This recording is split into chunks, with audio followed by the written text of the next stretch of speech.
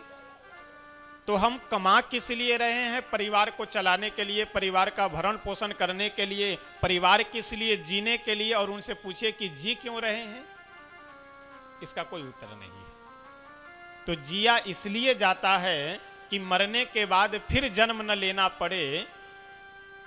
एक संत बहुत सुंदर कहते हैं कि श्री राम कथा यानी श्री रामचरितमानस, श्रीमद् वाल्मीकि रामायण आदि की जो कथा है, श्री रामचरितमानस हमें जीना कैसे है यह सिखलाता है, और श्रीमद् भागवत महापुराण हमें मरना कैसे है यह सिखलाता है। देखिए, जीना भी इतना आसान नहीं है और मरना भी इतना आसान नहीं है। मरने की भी एक कला है, मरने की भी एक विशेषता है, और जीवन भी एक कला है, जीने की भी एक विशेषता है। हम जी रहे हैं ये बड़ी बात थोड़ी है। गधा भी जी रहा है, घोड़ा भी जी रहा है, मच्छर भी जी रहे हैं, सब जी रहे हैं, उसी तरह हम भी जी रहे हैं। हम जी रहे हैं ये बड़ी बात नहीं है, हम किस लिए जी रहे हैं और कैसे जी रहे हैं ये बड़ी बात है। और यह शिक्षा, यह ज्ञान हमको भगवान के प्रसंग से ही, भगवान की कथा से ही हमें प्राप्त होती है। मरने को तो हर व्यक्ति मरने के लिए ही यहाँ आया है। अब और कब कौन मर जाए इसकी भी कोई ठिकाना नहीं है। तो मरना बड़ी बात नहीं है, कैसे मरना है यह बड़ी बात है। और सीधे शब्दों में आपको यदि मैं एक निवेदन करूं तो जीवन को, यानी मनुष्य जीवन हम लोगों को मिला है, इस जीवन को इस तरह से जीना चाहिए कि आपको अगर दिखाई पड़े सामने कि हमारी मृत्यु नजदीक है तो आपको अफसोस न हो, दुख न हो कि हमने जीवन में कुछ कर नहीं पाया, या उसके साथ हमने ऐसा व्यवहार किया, इसके साथ हमने ऐसा व्यवहार किया, यह काम हमें नहीं करना चाहिए। यह मन में कष्ट न हो, दुख न हो। जब हमें आपको दिखाई पड़े कि हमारी मृत्यु सामने है तो मन प्रसन्न रहे कि मनुष्य जीवन भगवान हमें दिए हैं, तो इसका हमने अच्छे से सदुपयोग किया, और जैसे जीना चाहिए वैसे हमने जी भर करके जिया। ऐसे मनुष्य जीवन जीना चाहिए। घुट घुट करके इधर उधर के निरर्थक बातों में, प्रपंच में व्यतीत कर करके मनुष्य जीवन को बर्बाद नहीं करना चाहिए। क्योंकि गोस्वामी तुलसी बाबा बहुत सुंदर एक चौपाई लिखते हैं कि कबहू करी करुणा नर देही देत हेतु बिनु देत इस बिनु हेतु सनेही। भगवान बहुत कृपा करने के बाद यह मनुष्य शरीर देते हैं, तो इसको ऐसे ही व्यतीत नहीं करना चाहिए। सच्च चिच्च आनंदश्च सच्चिदानंद, यानी भगवान के लिए वेदव्यास भगवान कहते हैं कि हमारे श्रीनंद नंदन है, कैसे हैं वो सत्य स्वरूप है। अच्छा, सत्य किसे कहा जाएगा, सत्य की व्याख्या क्या है? तो ऐसे संस्कृत की दृष्टि से अगर व्याख्या में फंसेंगे तो बहुत लंबी चौड़ी व्याख्या है। हिंदी में आप सीधे शब्दों में समझ लीजिए कि सत्य किसे कहते हैं। सत्य यानी जो आदि और अंत से रहित हो वही सत्य है। जिनका ना आदि हो और न जिनका अंत होना हो वही सत्य है। और चित्त यानी ज्ञान। ज्ञान का मतलब यह है कि किस लिए हमें मनुष्य शरीर मिला है, कहाँ से आए हैं, क्यों आए हैं और फिर कहाँ जाना है। इन तीनों बातों का हमें ज्ञान मिल जाए, हमें समझ हो जाए, यही ज्ञान है। हम आए हैं कहाँ से, किस लिए यहाँ आए हैं और आगे जाना कहाँ है। जो ये चित्त है, ये ज्ञान। और आनंद यानी आनंद, ये अभी मैं कह रहा था ना कि ये आनंद सुख ये बहुत ही व्यापक शब्द है। इसके लिए हम लोग दिन रात भटकते रहते हैं।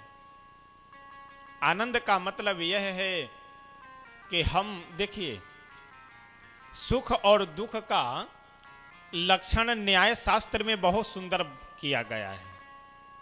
जैसे संस्कृत में भी अलग अलग विभाग है ना, ज्योतिष है, न्याय है, व्याकरण है, साहित्य है। तो न्याय में, तर्क शास्त्र में, न्याय शास्त्र में सुख दुख का बहुत सुंदर लक्षण किया गया है। न्याय की एक बहुत सुंदर छोटी सी पुस्तक है तर्क संग्रह। तर्क संग्रह में सुख दुख का लक्षण करते हुए श्री अन्नम भट्ट जी लिखते हैं कि सुख क्या है, दुख क्या है। तो सर्वेषाम अनुकूल वेदनीयम सुखम और सर्वेषाम प्रतिकूल वेदनीयम दुखम। जो सबके मन के अनुकूल लगे, यानी जो सबके मन को अनुकूल हो वही सुख है, और जो सबके मन के प्रतिकूल हो वही दुख है। देखिए, किसी वस्तु विशेष से या किसी व्यक्ति विशेष से हमें सुख दुख नहीं मिलता है।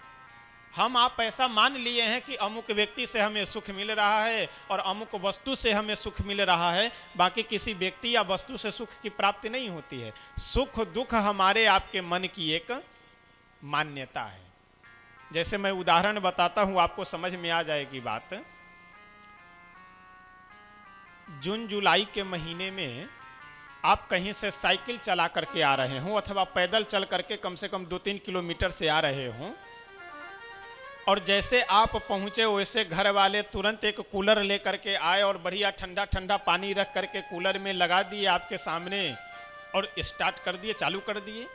तुरंत आप अपने शर्ट और कुर्ता के बटन को खोलते हुए कूलर के सामने बैठ जाएंगे और यही कहेंगे आहा आनंद आ गया।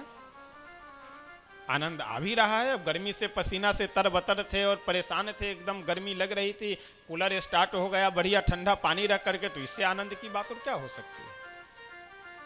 और उसी कूलर को अब समय आ रहा है जनवरी और दिसंबर का महीना, दिसंबर के बढ़िया एकदम शीतलहरी चल रही हो, बिल्कुल सूर्य भगवान दर्शन न दे रहे हो और उसी में पछिया हवा भी चल रही हो, पछुआ और कनकनी भी हो, और उसी में कहीं से आप चल करके आ रहे हो, हाथ भी ठंडा, पैर भी ठंडा, मुख भी ठंडा, और उसी समय बढ़िया ठंडा ठंडा पानी रख करके उसी कूलर को कोई चालू कर दे तो जून जुलाई के महीने में तो आप कपड़े खोल रहे थे, आहा आनंद आ गया, और ठंडी में आप कपड़े और ओढ़ेंगे और यही कहेंगे कि अरे जल्दी बंद करो, प्राण लोगे क्या। कूलर वही है, एक समय है जून जुलाई में वह आनंद दे रहा है और वही दिसंबर जनवरी में उससे आनंद मिलेगा क्या। ये समय का परिवर्तन है। एक कूलर से समय आ रहा है, उसी से आनंद मिल रहा है, सुख मिल रहा है, और वही समय परिवर्तित होने के बाद उसी कूलर से दुख मिल रहा है।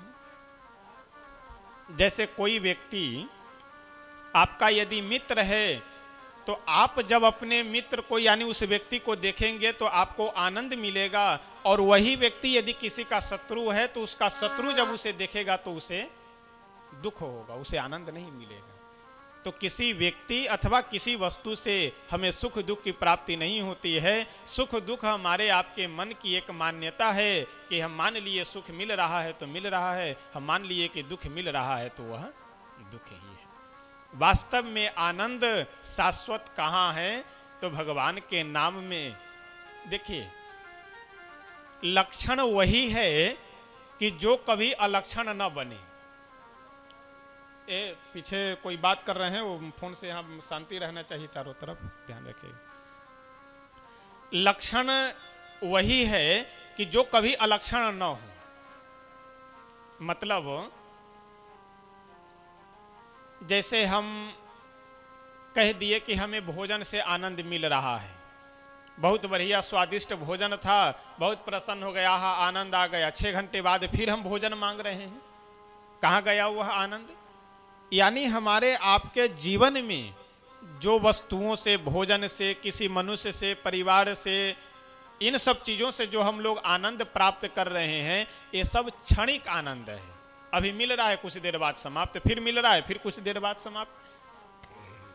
लेकिन आज से 20-25 वर्ष पहले, 40 वर्ष पहले जितना आनंद अगर किसी व्यक्ति को भगवान की कथा सुनने में मिल रहा था, वही आनंद आज भी मिल रहा है।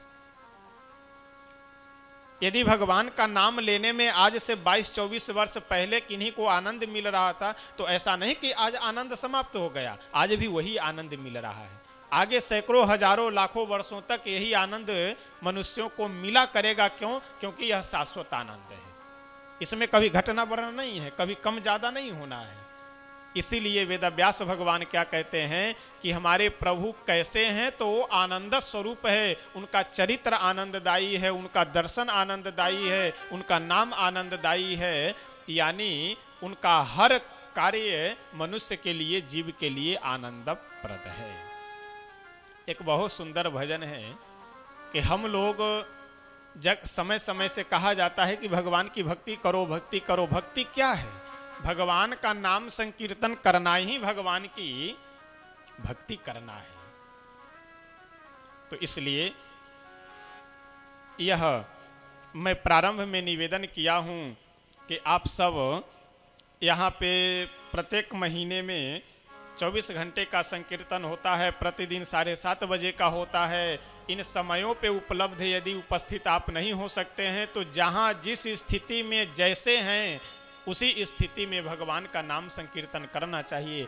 धीरे धीरे ये तो हमारे ऋषि महर्षियों का, पूर्वजों का बहुत बड़ा आशीर्वाद और योगदान है कि जो भगवान का नाम व्यवहार में हम लोगों को दे करके गए हैं। जैसे जय राम जी की करना, भैया राम राम, ये सब जो प्रणाम का सूचक शब्द है, इसमें एक पंथ दुई काज, यानी भगवान का हम नाम भी ले रहे हैं और प्रणाम भी हो जा रहा है, अभिवादन भी हो जा रहा है। तो इसलिए हम लोगों की विशेषता इसी में है और कल्याण भी इसी में है।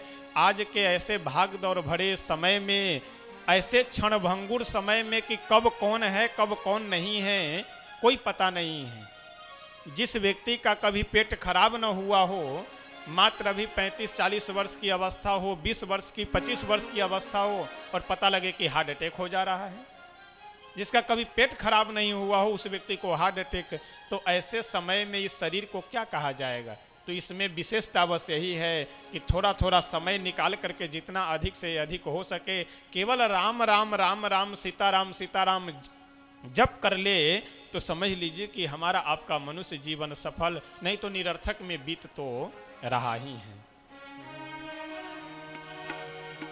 आते जाते हुए एक बहुत सुंदर भजन है, 1-2 पंक्ति आइए गा करके तब हम लोग आगे बढ़ेंगे।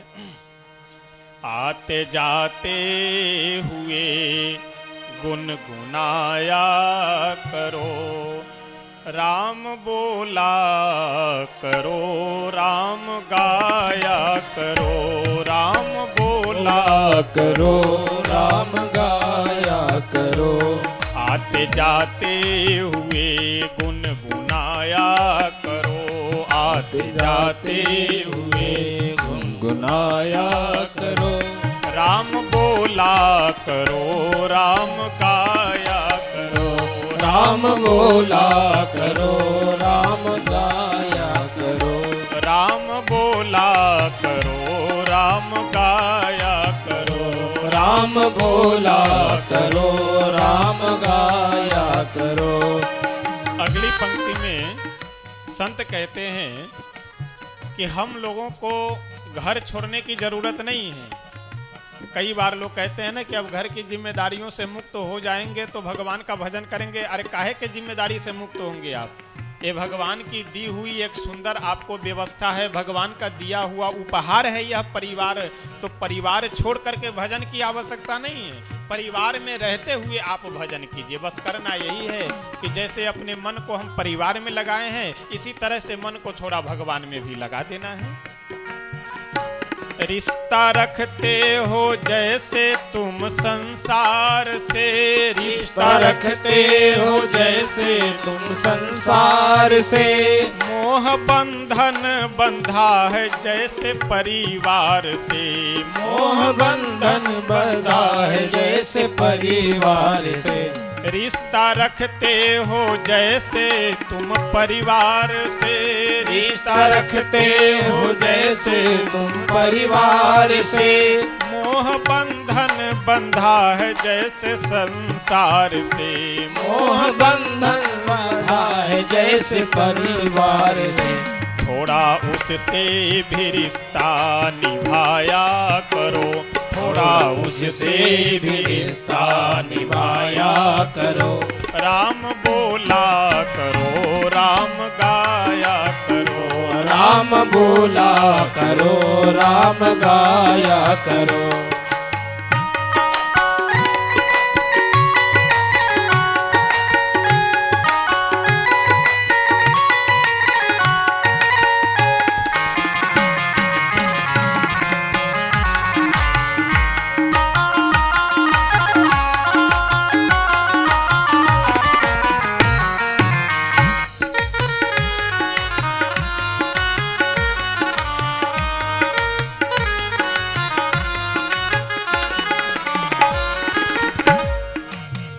भजन में संत कहते हैं कि कौन कहता है कि घर छोड़ देने के बाद भगवान मिलते हैं?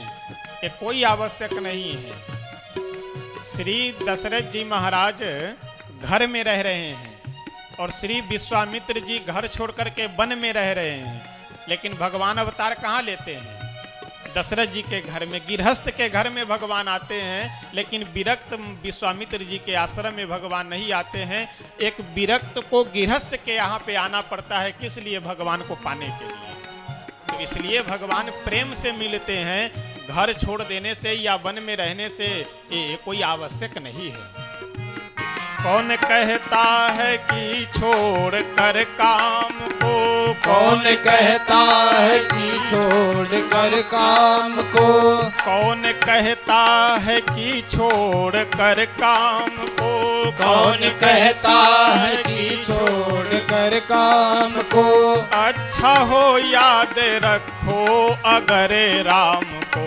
अच्छा हो अगर याद रखो राम को। सुख दुख में न उनको भुलाया करो। सुख दुख में न उनको भुलाया करो। राम बोला करो, राम गाया करो। राम बोला करो, राम गाया करो। राम बोला करो, राम गाया करो। राम बोला करो, राम गाया करो।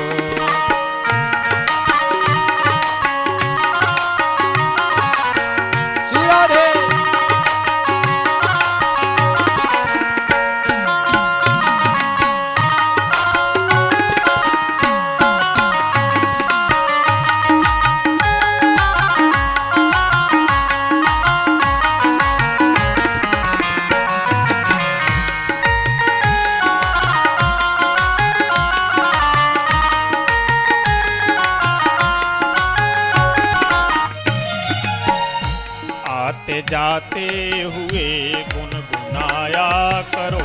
आते जाते हुए गुनगुनाया करो।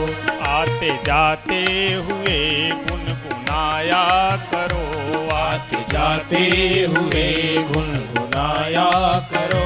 राम बोला करो, राम गाया करो। राम बोला करो, राम गाया करो। राम बोला करो, राम गाया करो। राम बोला करो, राम गाया करो। श्री राधा कृष्ण भगवान की जय थोड़ा उनसे भी रिश्ता बनाया करो। जैसे हम लोग घर परिवार में रिश्ता बनाए रहते हैं, सगी संबंधियों में रिश्ता बनाए हैं, तो सभी रिश्तों को निभाते हुए, सबको रखते हुए केवल ठाकुर जी से एक और रिश्ता जोड़ लेना है। कौन सा रिश्ता? कि वह हमारे स्वामी हैं और हम उनके सेवक हैं। यह सबसे बढ़िया और उत्तम रिश्ता है। श्रीमद् भागवत के महात्म्य में वर्णन करते हुए श्री वेदव्यास भगवान बहुत सुंदर लिखते हुए कहते हैं कि सच्चिदानंद रूपाय विश्वोत्पत्त्यादि हेतवे, ये महात्मा के प्रारंभ में वंदना कर रहे हैं। किनकी वंदना कर रहे हैं? इस ग्रंथ के जो प्रतिपाद्य भगवान हैं, जो आराध्य भगवान हैं, उन्हीं की वंदना कर रहे हैं। जैसे प्रत्येक कार्य के पीछे कारण होता है। प्रत्येक कार्य के पीछे कारण, यानी घट यदि आपको दिखाई दे रहा है तो उस घट को बनाने वाला कुम्हार अवश्य कहीं न कहीं होगा। बिना कारण के संसार में कोई भी कार्य नहीं हो सकता है। यत्र यत्र कार्यम तत्र तत्र कारणम, यह स्वाभाविक नियम है। जहां जहां कार्य है वहां वहां कारण होगा। यह बात इसलिए वेदव्यास भगवान लिख रहे हैं कि बहुत से लोग यह कहते हैं कि संसार में कोई ईश्वर नहीं है, कोई भगवान नहीं है। उन लोगों से एक यह प्रश्न वेदव्यास भगवान कर रहे हैं कि यह संसार रूपी कार्य यदि दिखाई पड़ रहा है तो इसका कारण कोई ना कोई तो होगा ना। बिना कारण के इस संसार में कोई कार्य हो सकता है क्या? मां न हो और बच्चे का जन्म हो जाए, खेती न हो और फसल उग जाए, ऐसा संभव नहीं है। अगर कार्य है तो उसका कारण अवश्य होगा। उसी प्रकार से यदि संसार रूपी कार्य यदि दिखाई हमें आपको दे रहा है तो इसके कारण कोई न कोई होंगे, और जो इसके कारण है वही ईश्वर है, वही भगवान है। विश्वोत्पत्त्यादि हेतवे, और एक और यहाँ पे ध्यान देने योग्य बात है कि कारण वैसे तो कई हैं, लेकिन मुख्य रूप से दो कारण होते हैं। एक निमित्त कारण और दूसरे उपादान कारण। निमित्त कारण का मतलब जो कार्य को करने वाला है, और उपादान कारण का मतलब जिस वस्तु के द्वारा वह कार्य हो रहा है। जैसे घट को बनाने वाला कुम्हार क्या है? वो निमित्त कारण है। क्यों? क्योंकि वह बनाने वाला है, बना रहा है, निर्माण कर रहा है, यानी रचयिता। और मिट्टी के द्वारा घड़े का निर्माण किया जा रहा है, तो मिट्टी क्या है? उपादान कारण है। यह संसार के लिए नियम है। लेकिन भगवान क्या है? वो निमित्त कारण है या उपादान कारण है? तो भगवान दोनों कारण है। अभिन्न निमित्तोपादान कारण है, यानी वही निमित्त भी हैं और वही उपादान भी है।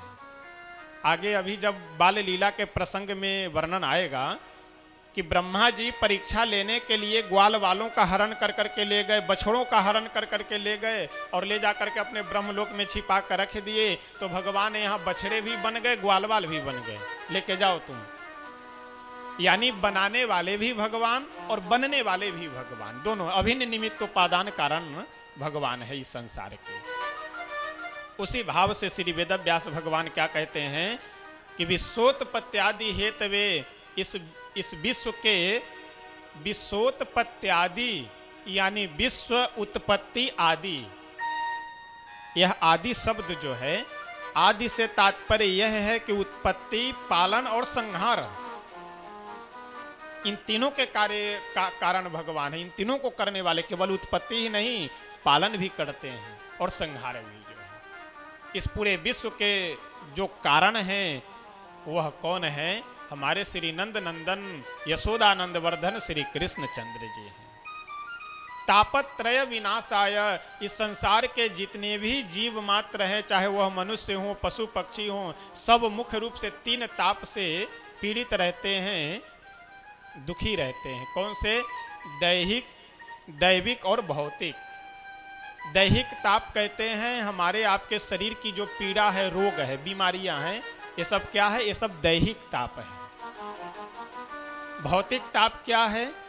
भौतिक ताप का मतलब भूत प्रेत आदि की जो बाधाएं हैं वो सब भौतिक ताप है।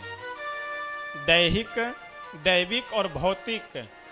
और दैविक ताप क्या है? दैविक ताप यानी अधिक वर्षा हो जाना या सूखा पड़ जाना, आंधी आ जाना, भूकंप, ये सब क्या है? ये सब दैवीय आपदा है। तो दैहिक, दैविक और भौतिक, इन तीनों तापों की निवृत्ति होती है भगवान की कथा श्रवण करने से।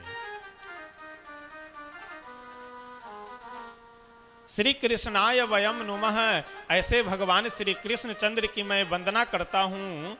कैसे भगवान श्री कृष्ण चंद्र की? जो सच्चिदानंद है, जो विश्व के कारण हैं और जो तीनों तापों को समन करने वाले हैं, नष्ट करने वाले हैं, ऐसे श्री कृष्ण भगवान की मैं वंदना करता हूँ। इसके बाद श्री सुखदेव भगवान की वंदना करते हैं।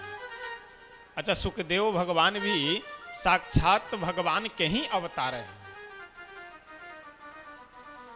यम प्रव्रजन्तमनुपेतमपेत कृत्यं द्वैपायनो विरह कातरया जुहाव पुत्रेति तन्मयतया तरवोऽभिनेदुस्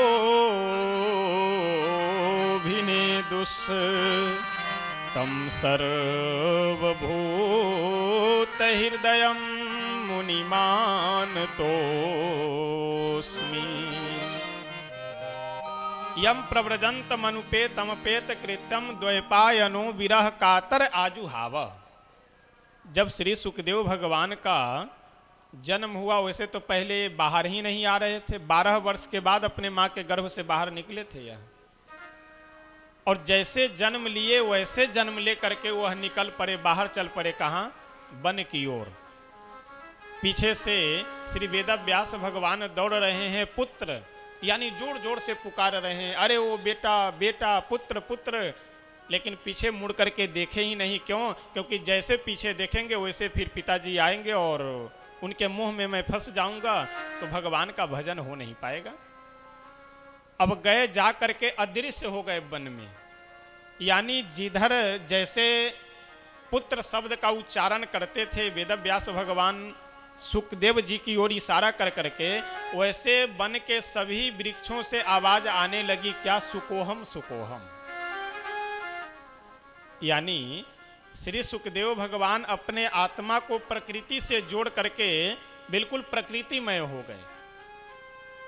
वेदव्यास जी समझ गए कि ये कोई साधारण बालक नहीं, ये अवतारी पुरुष है। वापस लौट करके चले आए, लेकिन मन में अभिलाषा लगी हुई है कि सुखदेव का एक बार यदि मैं दर्शन कर लेता तो भले ही वह मेरे पुत्र हैं, लेकिन साक्षात वह भगवान के अवतार हैं, अवतारी पुरुष है, तो मेरा जीवन धन्य हो जाता। तो कैसे बुलाया जाए? अच्छा, जो व्यक्ति जिस वस्तु का लालची हो, उस वस्तु का यदि लालच दिया जाए तो वह दौड़ा दौड़ा आपके पास चला आएगा। वेदव्यास भगवान नारद जी के आशीर्वाद से, नारद जी के कृपा प्रसाद से श्रीमद् भागवत महापुराण की रचना किए। रचना करने के बाद मन में यह विचार करने लगे कि इस परमहंस योगियों के द्वारा उपास्य ग्रंथ श्रीमद् भागवत महापुराण को किसे हम पढ़ावे, तो मन में एक विचार आया कि इसके लिए सबसे श्रेष्ठ विद्यार्थी हमारे श्री सुखदेव जी रहेंगे। तो सुखदेव जी आवेंगे कैसे? मैं गया था बुलाने, वो प्रकृति में अपने आप को तन्मय कर करके वो आए नहीं वापस। तो अपने शिष्यों को एक श्लोक रटा देते हैं श्रीमद् भागवत जी का। कौन से श्लोक? वरहा पीडम नटवर वपुहु कर्णयोः कर्णिकारम बिभ्रदवासः कनक कपिशं वैजयन्ती च मालाम रंध्राण वेणुरधर सुधया पूरयन गोप वृंदैर वृंदारण्यम स्वपद रमणम प्राविशद गीत कीर्ति। यह श्लोक अपने शिष्यों को रटा करके वेदव्यास भगवान कहाँ भेजे? जहाँ सुखदेव जी अदृश्य हुए थे, प्रकृति के साथ तन्मय हुए थे, उस स्थल पे अपने शिष्यों को भेज करके बोले कि जाओ वहाँ पे इस श्लोक को पढ़ना। अच्छा, इस श्लोक में है क्या? तो भगवान श्री कृष्ण चंद्र की अद्भुत स्वरूप का वर्णन है। वरहा पीडम नटवर वपुहु कर्णयोः कर्णिकारम, जो बढ़िया सिर पे मुकुट धारण किए हुए हैं, उस मुकुट में मोर के पंख लगे हुए हैं, जिनके सुंदर टेढ़ी टेढ़ी अलकावली यानी केश हैं, श्याम वर्ण हैं, अपने कमर में पीतांबर कसे हुए हैं, मुरली धारण किए हुए हैं। इस तरह से बढ़िया सुंदर जब भगवान श्री कृष्ण के स्वरूप का वर्णन ये शिष्य लोग इस श्लोक के माध्यम से किए, तो सुखदेव भगवान मन ही मन बड़े प्रभावित हो गए। बोले कि ये तो बड़े सुंदर व्यक्ति हैं, इनका दर्शन करना चाहिए। आकर के अब उन ब्रह्मचारियों से पूछे कि सुनो सुनो, ये श्लोक कहाँ से तुम लेकर के आए हो? वो सभी ब्रह्मचारी बोले कि ये श्लोक हमें गुरुजी पढ़ाए हैं। सुखदेव भगवान बोले कि एक ही श्लोक है या और भी श्लोक है इस तरह के? तो वे सभी ब्रह्मचारी बोले कि अरे क्या बात करते हैं, इस तरह के 18,000 श्लोक हमारे गुरुजी लिखे हुए हैं, एक दो श्लोकों की आप बात करते हैं। तो एक बार सुखदेव भगवान मन में सोचे कि चलना चाहिए दर्शन करने के लिए, सुनने के लिए, और भी श्लोक के क्या दिव्य लिखे हुए हैं। लेकिन फिर मन में आया कि बताओ, हम जाए दर्शन करने के लिए, यानी जिनका वर्णन किया जा रहा है और वह कहीं अभिमानी हो, हमारी तरफ देखे ही नहीं। ये कोई आवश्यक नहीं है कि जो धनवान हो वो बहुत विनम्र हो, ये कोई आवश्यक भी नहीं है कि जो बहुत रूपवान हो वह बहुत विनम्र हो सकता है अभिमानी हो। तो हम उनके पीछे पीछे उनको देखने के लिए दौड़ते रहें और वह अभिमानी बन करके आगे आगे भागते रहें, या हमें देखना न चाहे, छोड़ो नहीं जाना है। कैंसिल कर दिए प्रोग्राम।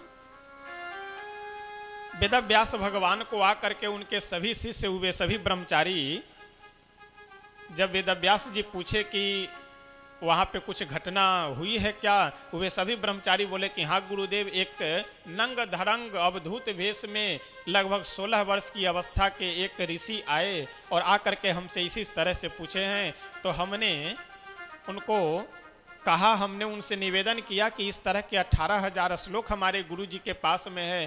तो कुछ वह सोच विचार करके फिर वापस चले गए, वो दोबारा हमसे कुछ बोले नहीं। वेदव्यास भगवान अंतर्यामी ऋषि तुरंत समझ गए कि सुखदेव जी भगवान के सौंदर्य से प्रभावित हो चुके हैं, अब उन्हें उनके स्वभाव के विषय में केवल समझाना है। इसी तरह का एक प्रसंग बहुत सुंदर मानस में आता है। अरण्य कांड के प्रारंभ में जब जयंत पूरे ब्रह्मांड में भगवान के ब्रह्मास्त्र को से बचने के लिए ब्रह्मास्त्र के आगे आगे भागते हुए जब थक गया, कहीं पर भी उसे आश्रय नहीं मिला, तो नारद जी महाराज उसे बुला करके बोले कि जयंत कहाँ जा रहे हो? जयंत बोला कि अब कहाँ जाए, कहीं ठिकाना हो तब बतावे। अब तो जहाँ यह ब्रह्मास्त्र लेकर के जाएगा वहीं जाएंगे। नारद जी बोले कि ये ब्रह्मास्त्र तुम्हारे पीछे क्यों लगा हुआ है? जयंत बोला कि ये कोई आशीर्वाद देने के लिए थोड़ा ही लगा है, ये तो प्राण लेने के लिए लगा है। नारद जी बोले कि नहीं नहीं, तुम गलत समझ रहे हो। अगर ब्रह्मास्त्र को प्राण लेना रहता तो तुम्हें इतने भागने का मौका देता, कब का राम नाम सत्य हो गया होता। ये तुम्हें समझाने के लिए ब्रह्मास्त्र लगा है तुम्हारे पीछे। एक काम करो, जिनका यह बाण है, जिनका यह अस्त्र है, उन्हीं के पास जाओ, उन्हीं से तुम अपने क्षमा के लिए याचना करो, वही तुम्हें क्षमा कर सकते हैं। जयंत बोला कि बाबा बात तो आप ठीक कह रहे हैं, लेकिन हम वहाँ जा करके कहेंगे क्या, भगवान से बोलेंगे क्या? वो पूछेंगे यदि हमसे कि अभी तो तुम आया था विरोध करने के लिए, अब क्यों आ रहे हो? नारद जी मुस्कुरा करके बोले कि मूर्ख कहीं का, अरे जाओ प्रभु के पास चरण पकड़ लेना, और वह बोलेंगे कि जयंत अभी तो तुम मेरी परीक्षा लेने के लिए आया था और फिर अब क्यों आ रहे हो? तो बोल देना कि प्रभु इससे पहले मैं आया था आपका प्रभाव देखने के लिए, सो हमने प्रभाव देख लिया, पूरे ब्रह्मांड में हमें कोई आश्रय दिया नहीं, अब किस लिए आए हो? जब यह पूछेंगे तो नारद जी बोले कि तब यदि यह पूछेंगे कि अब किस लिए आए हो, तो प्रभु से कह देना कि प्रभु पहले मैं आया था प्रभाव देखने के लिए, सो प्रभाव देख लिया, अब आया हूँ आपका स्वभाव देखने के लिए, आप अपना स्वभाव दिखला दीजिए तो हमारा कल्याण भी हो जाए। और भगवान का स्वभाव क्या है कि अरिहु का अनभल किन्ह न रामा, भगवान का स्वभाव ऐसा है कि जो अपने दुश्मन का भी अहित नहीं करते हैं। अब समझ लीजिए कि कैसा स्वभाव है। अब ज़्यादा प्रसंग में नहीं जाएंगे क्योंकि फिर विषयांतर होने लगेंगे, तो केवल जो आवश्यक है उन्हीं प्रसंगों को स्पर्श करते हुए हम लोग यहाँ श्रीमद् भागवत जी श्रवण करने के लिए बैठे हैं। तो मूल रूप से यही प्रसंग, लेकिन इसे समझाने के लिए थोड़ा इधर उधर भी जाना आवश्यक रहता है। वेद व्यास भगवान समझ गए कि सुखदेव जी प्रभावित हो चुके हैं, अब प्रभु के कृपा के विषय में, प्रभु के स्वभाव के विषय में केवल उन्हें समझा देना है, बता देना है, तो वह प्रभावित होकर के दौड़े अवश्य चले आएंगे। तब दूसरा श्लोक अपने शिष्यों को रटाकर याद करवा करके उसी स्थल पे भेजे। कौन सा श्लोक? अहो वकीयम स्तनकालकूटं जिघांसया पाययदप्यसाध्वीं लेभे गतिं धातृचितां ततोऽन्यं कम्बा दयालुं शरणं ब्रजेम, कम्बा दयालुं शरणं ब्रजेम। इस श्लोक में वेदव्यास भगवान कहते हैं कि अहो, अहो संस्कृत में आश्चर्य के लिए प्रयोग किया जाता है। जैसे कहते हैं ना आश्चर्य है, आश्चर्य की बात है कि जो पूतना भगवान को मारने के लिए आई हुई थी, लेकिन उस पुतना को भी भगवान कौन सा पद देते हैं मरने के बाद? जो आगे चल करके अपनी माँ यशोदा जी को, अपनी माँ देवकी को जो पद देने वाले हैं, वही पद उससे पहले ही किसे दे रहे हैं? पुतना को दे रहे हैं। कोई जा करके पूछा प्रभु से कि प्रभु आप भी कमाल का कार्य करते हैं, अरे जो आपको मारने के लिए आई थी, जो अपने दूध में जहर मिला करके आई थी, उस पुतना को आप अपने माँ के समान पद दे रहे हैं, ये कोई बात है? ऐसा क्यों कर रहे हैं? भगवान बोले कि यह बताओ, पुतना जहर पिला रही है या दूध पिला रही है, इससे हमें मतलब नहीं है। जहर मिलाई है या चीनी मिलाई है या क्या मिला, उससे हमें मतलब नहीं है। बच्चे को दूध पिलाना ये किसका काम है? माँ का काम है। अब उसमें वह जहर मिलाकर पिला रही है या अमृत मिलाकर पिलावे, इससे हमें मतलब नहीं है। हमें मतलब केवल यह है कि पुतना कर क्या रही है, माँ का कार्य कर रही है, इसलिए उसे माँ का पद मिलना चाहिए। और यह बात भी सत्य है, भगवान के पास वस्तु की कोई विशेषता नहीं है। अरे सब जब हमारे आपके पास वही देने वाले हैं, तो उनको हम आप क्या दे सकते हैं? भगवत गीता में भगवान स्वयं कहते हैं कि पत्रम पुष्पम फलम तोयम यो में भक्त्या प्रयच्छति तदहम भक्त्युपहृतम स्नामी प्रयतात्मना। पत्र पुष्प फल जल जो कुछ भी हमारे भक्त हमें समर्पित कर देते हैं, वह मैं सहर्ष स्वीकार कर लेता हूँ, क्योंकि यहाँ भाव की प्रधानता है। और एक बात मैं निवेदन करूं, अयोध्या जी से जब चल रहे थे तो मच्छरदानी इच्छा हुई कि रख लिया जाए पर्याप्त जो है, तो हमें ध्यान आया कि कई बार दुर्गा पूजा के समय में यहाँ प्रवचन में महाराज जी के साथ भी एक दो बार अकेले भी आए थे, तो उस समय मच्छर यहाँ लग नहीं रहे थे, लेकिन इस बार जब आए तो मच्छर का तो पूरा एकदम बोलबाला बना हुआ है। लेकिन ये है कि काट कम रहे हैं जो है। तो मच्छर से बचने के लिए हम लोग अपने कमरे में क्या जलाते हैं? मच्छर अगरबत्ती, मोर्टीन। तो क्या हम लोग केवल कमरे में मच्छर से ही बचने के लिए अगरबत्ती जलाते हैं? एक जगह और जलाते हैं, कहाँ? भगवान के पास। यानी हम लोग अगरबत्ती 2 जगह जलाते हैं, एक भगवान के मंदिर में और एक अपने कमरे में। भगवान के मंदिर में अगरबत्ती जलाते हैं किस लिए? भगवान को बुलाने के लिए।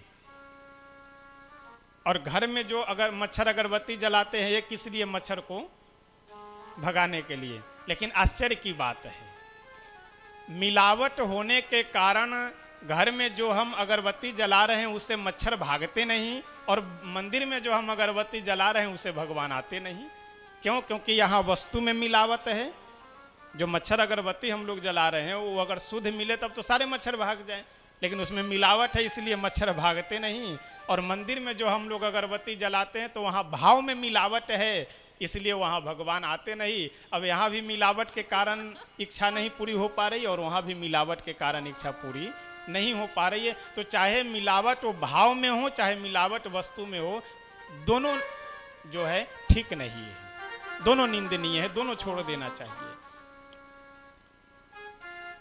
श्री सुखदेव भगवान जब यह श्लोक सुने कि अरे बताओ कि जो पुतना भगवान को मारने के लिए आई थी उसे भी प्रभु अपने माँ के समान सदगति प्रदान कर रहे हैं, पद प्रदान कर रहे हैं, तो इनसे बड़े दयालु कौन हो सकते हैं? और वेदव्यास भगवान इस श्लोक के चौथी अर्धाली में कहते हैं कि कमवा दयालुम शरणम ब्रजेम। कौन ऐसे संसार में दयालु हैं कि जिनके शरण में जाया जाए? तो इसलिए सबसे बड़े दयालु हमारे ठाकुर जी हैं, हमारे प्रभु हैं, हमारे भगवान हैं। तो इसलिए इन्हीं के शरण में रहने से हम लोगों का कल्याण है। यह श्लोक जब सुखदेव भगवान सुने तो लौट करके आ गए अपने पिता के पास। और जैसे सुखदेव जी को श्री वेदव्यास भगवान देखे, पिता के चरणों में प्रणाम करके सुखदेव भगवान बैठे मस्तक झुका करके, कुछ बोले नहीं। वेदव्यास भगवान भी कुछ पूछे नहीं और श्रीमद् भागवत महापुराण सुनाना प्रारंभ कर देते हैं और पूरी कथा अपने पिता से श्रवण कर करके, और फिर आगे जब प्रसंग आएगा तो मैं निवेदन करूंगा कि किस तरह से परीक्षित को श्री सुखदेव भगवान श्रवण कराते हैं। ऐसे परम अवतार यानी भगवान के साक्षात अवतार स्वरूप श्री सुखदेव भगवान की वेदव्यास जी यहाँ वंदना करते हैं। और आगे बहुत सुंदर लिखते हुए वेदव्यास भगवान कहते हैं क्या? नए मिसे सूतमासीना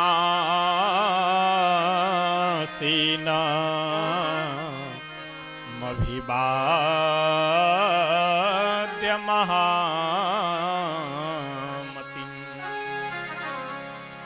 कथामृत रसा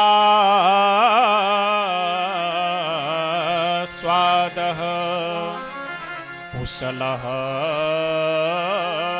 सौनको ब्रवीत्। नैमिषे सूतमासीनाम् अभिवाद्य महामतिं कथामृत रसास्वादः कुशलः सौनको ब्रवीत्। नैमिषारण्य यानी अपने उत्तर प्रदेश के ही सीतापुर जिले में जो वर्तमान समय में तीर्थ है नैमिषारण्य, ऐसे नैमिषारण्य में 88,000 सौनकादिक ऋषि बैठे हैं श्रोता बन करके। और श्री रोमहर्षण जी के पुत्र उग्रश्रवा जी को व्यास गद्दी पे, जिनको सूत जी के नाम से यहाँ संबोधन किया जा रहा है, श्री सूत जी को व्यास गद्दी पे बैठा करके और सभी सौनकादिक ऋषि उनके चरणों में बैठ करके क्या सुनने के लिए प्रश्न कर रहे हैं? भगवान की कथा सुनने के लिए। इस श्लोक में वक्ता के लिए भी विशेषण है और श्रोता के लिए भी विशेषण है। नैमिषे सूतमासीनाम् अभिवाद्य महामतिम, ये महामति क्या है? ये सूत जी की विशेषता है, सूत जी के लिए विशेषण है। यानी वक्ता कैसे हैं? तो वक्ता महान बुद्धि के हैं। और श्रोता कैसे हैं? तो श्रोता कथामृत रसा स्वाद कुशलः, ये श्रोता है। यानी भगवान की जो कथा है वही कथा अमृत है। कथा एव अमृतः कथामृतः, कथामृत एव रसः कथामृत रसः। यानी भगवान की जो कथा है वह अमृत है और यह कथामृत ही संसार में सबसे बड़ा रस है। ऐसे कथामृत रस के जो आस्वादन करने वाले, जो आस्वादक हैं, कौन हैं? श्री शौनकादिक ऋषि, जो भगवान की कथा रूपी अमृत रस के आस्वादन में कुशल शौनकादिक ऋषि हैं, वे सभी कथा सुनने के लिए बैठे हुए हैं। देखिए, वक्ता को भी बुद्धिमान होना चाहिए और श्रोता को भी बुद्धिमान होना चाहिए। नहीं तो वक्ता 7 दिन तक जो है बकते जाए और श्रोता कोई सोए, कोई इधर उधर गप सलाका लगाए, तो उसमें फिर विडंबना मात्र ही है। तो इसलिए गोस्वामी तुलसी बाबा कहते हैं कि श्रोता वक्ता ज्ञान निधि, कथा राम के गुण है। भगवान की जो कथा है वो गुण है, तो श्रोता को भी बुद्धिमान होना चाहिए और वक्ता को भी बुद्धिमान होना चाहिए। एक कहीं पे महाराज जी कथा कह रहे थे, एक बूढ़ी माता बैठ करके खूब शुरू से अंत तक, प्रारंभ से अंत तक रोए। 2-3 दिन के बाद महाराज जी बुलाए, बोले कि माता जी आप बहुत कथा के प्रेमी हो, यानी भाव में भर करके रोती रहती हो, इसका मतलब कथा बढ़िया समझ में आती होगी आपको। वह बूढ़ी माता फिर रोने लगी और बोली कि महाराज जी अब कथा आप क्या करते हैं नहीं करते हैं वो तो हमें नहीं पता है। महाराज जी बोले कि आश्चर्य की बात है, इसको कथा कुछ पता नहीं है कि हम क्या कर रहे हैं और रोती खूब है। महाराज जी पूछे तो कथा जब समझ में नहीं आती तो रोती क्यों हो? वह बूढ़ी माता बोली कि महाराज जी हम अपनी आजीविका चलाते हैं बकरी पाल करके, तो एक मेरे पास में जो है एक बकरा था खूब हट्टा कट्टा, तो किसी बकरे को देखते हो दाढ़ी उसकी लंबी लंबी दाढ़ी होती है।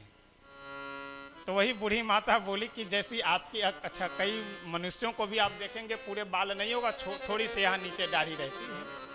तो बूढ़ी माता बोली जो है कि वह बकरा मेरा मर गया और उस बकरे की दाढ़ी आप ही के दाढ़ी के समान थी, तो जब जब आपको देखते हैं तब तब उसकी याद आती रहती है और बहुत प्रेम से उसको पाले पोसे थे, कई हजार में बिकता लेकिन वो मर गया अचानक, तो कोई उसे खरीदा नहीं, तो बहुत बड़ा हमारा नुकसान हो गया था और उसी के याद में हम रोया करते हैं। तो ऐसे भी श्रोता को नहीं होना चाहिए कि आवे किसी और भाव से दिखाई कुछ और पड़े और बाद में अंदर कुछ और हो।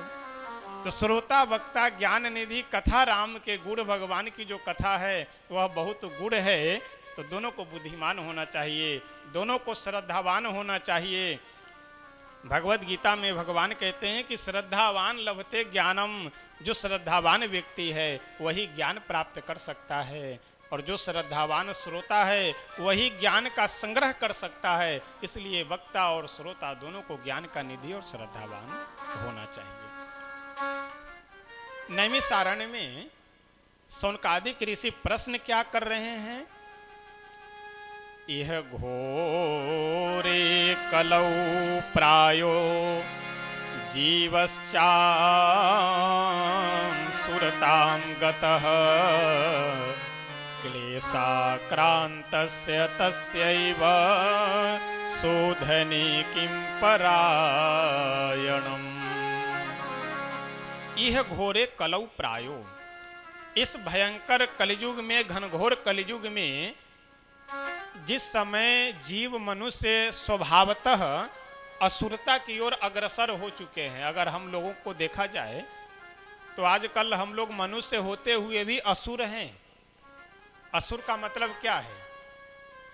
असुर का मतलब अधिकतर लोग यही समझते हैं ना, सीरियल वगैरह में देख करके कि जिसके शरीर बिल्कुल काले कलूटे हो, सिंग निकले हुए हो, लंबे लंबे बाल हो, दांतें निकली हुई हो, वही असुर हैं। वो राक्षसों का एक चेहरा है, एक स्वरूप विशेष है।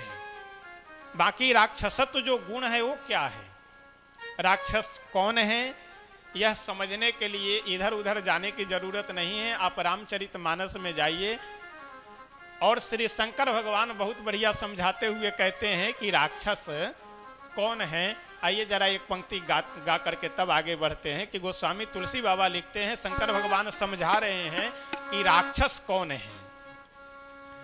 माँ नहीं मातु पिता नहीं देवा, माँ नहीं मातु पिता नहीं देवा।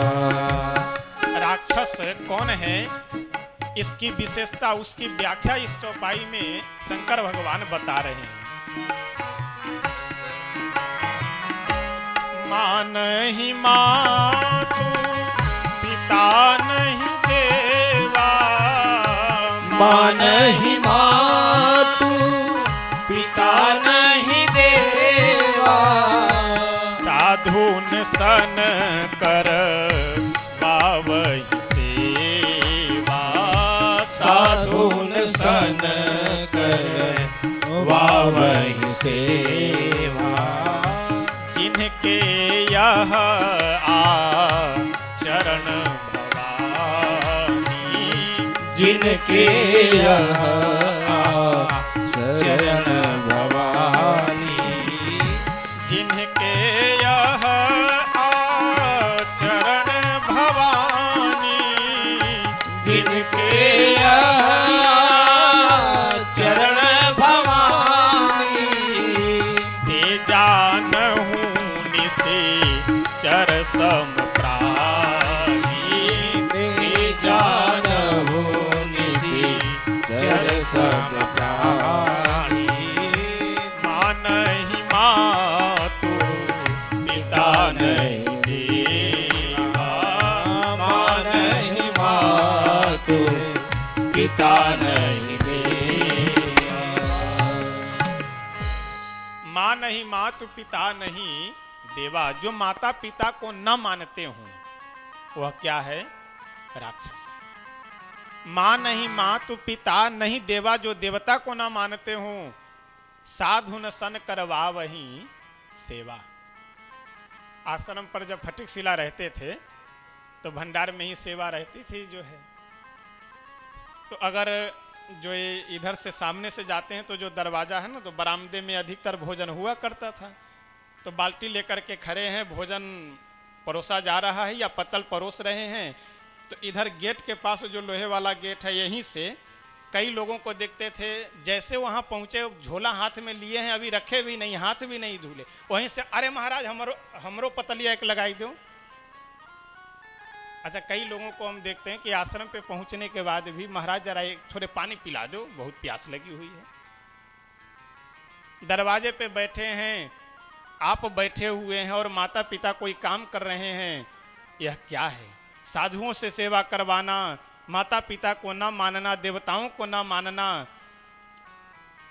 शंकर भगवान कहते हैं ते जानहु निशिचर सम प्राणी। हे पार्वती और हे संसार के लोगों, ऐसा कार्य करने वाला जो व्यक्ति हो उसे क्या जानो, उसे निशिचर जानो। यानी मनुष्य होते हुए भी यदि हम यह कार्य कर रहे हैं, अब कितने लोग ऐसे हैं कि जो माता पिता को न मानते हो, तो आप समझ लीजिए कि भले आप मनुष्य हैं, लेकिन आप मनुष्य होते हुए भी राक्षस हैं। ये राक्षस रावण और कुंभकर्ण और कंस और ये सब कोई थोड़े था जो है, ये तो राक्षस थे ही, लेकिन वह गुण जिसके अंदर में हो वह भी राक्षस है। तो इसलिए श्री सौनकादिक ऋषि कहते हैं कि हे सूत जी, इस कलयुग में जो मनुष्य स्वभावतः असुरता की ओर अग्रसर हो चुके हैं, यानी स्वाभाविक अधिकतर लोग असुर राक्षस होते जा रहे हैं, उन सब को कल्याण के लिए कौन सा मार्ग, कौन सा उपाय है, वह आप हमें बताइए, वह हम सुनना चाहते हैं। श्री सूत जी महाराज बोले कि ऐसा है कि श्रीमद् भागवत कथा के अलावे और कोई संसार में उपाय ही नहीं है कि असुरता से ग्रस्त जीवों का, मनुष्यों का सहजता से कल्याण हो जाए, आसानी से कल्याण हो जाए। इसके लिए तो श्रीमद् भागवत महापुराण ही एक सबसे सुंदर और बढ़िया साधन है कि जिसकी कथा को सुन करके, अच्छा कई बार ऐसा होता है कि आयुर्वेदिक दवा लोग नहीं खा पाते हैं, एलोपैथ ज़्यादा खा लें तो शरीर में अनेक प्रकार की बीमारियां उत्पन्न होने लगती हैं। आयुर्वेदिक दवा कड़वी होती है, वो खा नहीं पाते हैं, तो अंत में ये होता है कि होम्योपैथिक दवा इनको चलाओ, बढ़िया मीठा मीठा चॉकलेट के जैसे खाते भी रहे, मुंह भी मीठा रहे और बीमारी भी ठीक हो जाए। तो ये जो भगवान की कथा है क्या है, होम्योपैथिक दवा है। बढ़िया समय से कीर्तन भी कर लिया जाए, भजन भी श्रवण कर लिया जाए, कुछ प्रसंग भी सुन लिया जाए और भगवान की कथा भी सुन लिया जाए, यानी कुल मिला करके मन को किसी तरह से भी कथा में लगा करके अपना कल्याण कर लिया जाए। एतस्माद् परम किंचिन मनः शुद्धिः न विद्यते। श्री सूत जी महाराज कहते हैं कि मन को शुद्ध करने के लिए भगवान की कथा से अच्छा साधन कोई और हो ही नहीं सकता है। सबसे बढ़िया और सरल साधन यही है कि भगवान की कथा सुनी जाए। सूत जी महाराज कहते हैं कि सौनकादिक ऋषि, आप लोगों को पता है, जब परीक्षित को कथा सुनाने के लिए सुखदेव भगवान प्रारंभ करने ही वाले थे कि उसी समय स्वर्ग से देवता लोग अपने हाथ में क्या लेकर के आए, कलश लेकर के आए। उस कलश में क्या रखा हुआ है, अमृत रखा हुआ है। देवता लोग आए और आकर के बोले सुखदेव भगवान से कि हे गुरुदेव, यह अमृत आप श्री परीक्षित को पिला दीजिए और इनको जो आप कथा रूपी अमृत पिलाने जा रहे हैं वह अमृत आप हम लोगों को स्वर्ग में चल करके सुना दीजिए। अच्छा, यहाँ पे ध्यान देने योग्य बात एक यह है कि अगर देवताओं को कथा सुननी ही है तो यहाँ बैठ करके सुन ले। यहाँ अगर आप गंभीरता से विचार करेंगे तो आपके मन में स्वाभाविक एक प्रश्न जागृत होगा कि देवता लोग क्या कह रहे हैं कि यह कथा रूपी अमृत आप हमें पिला दीजिए और यह जो कलश में अमृत है जिससे व्यक्ति अजर अमर हो जाता है, यह अमृत आप परीक्षित को पिला दीजिए। ये विनिमय करने की, अदला बदली करने की आवश्यकता क्या है? जैसे सभी कथा सुन रहे हैं वैसे देवता भी बैठ करके कथा श्रवण कर ले। लेकिन नहीं, प्रत्येक अनुष्ठान में, प्रत्येक पूजा में संकल्प का महत्व होता है। इसीलिए हमारे यहाँ कहा जाता है कि चाहे आपको तीर्थ यात्रा करनी हो, चाहे कथा सुननी हो, चाहे सत्यनारायण भगवान की कथा सुन रहे हो, जो कुछ भी आप कर रहे हैं, प्रत्येक धार्मिक अनुष्ठान का संकल्प होना चाहिए। क्योंकि बिना संकल्प के जो है वह पूरा फल नहीं मिलता है। संकल्प क्या है? संकल्प का मतलब एड्रेस।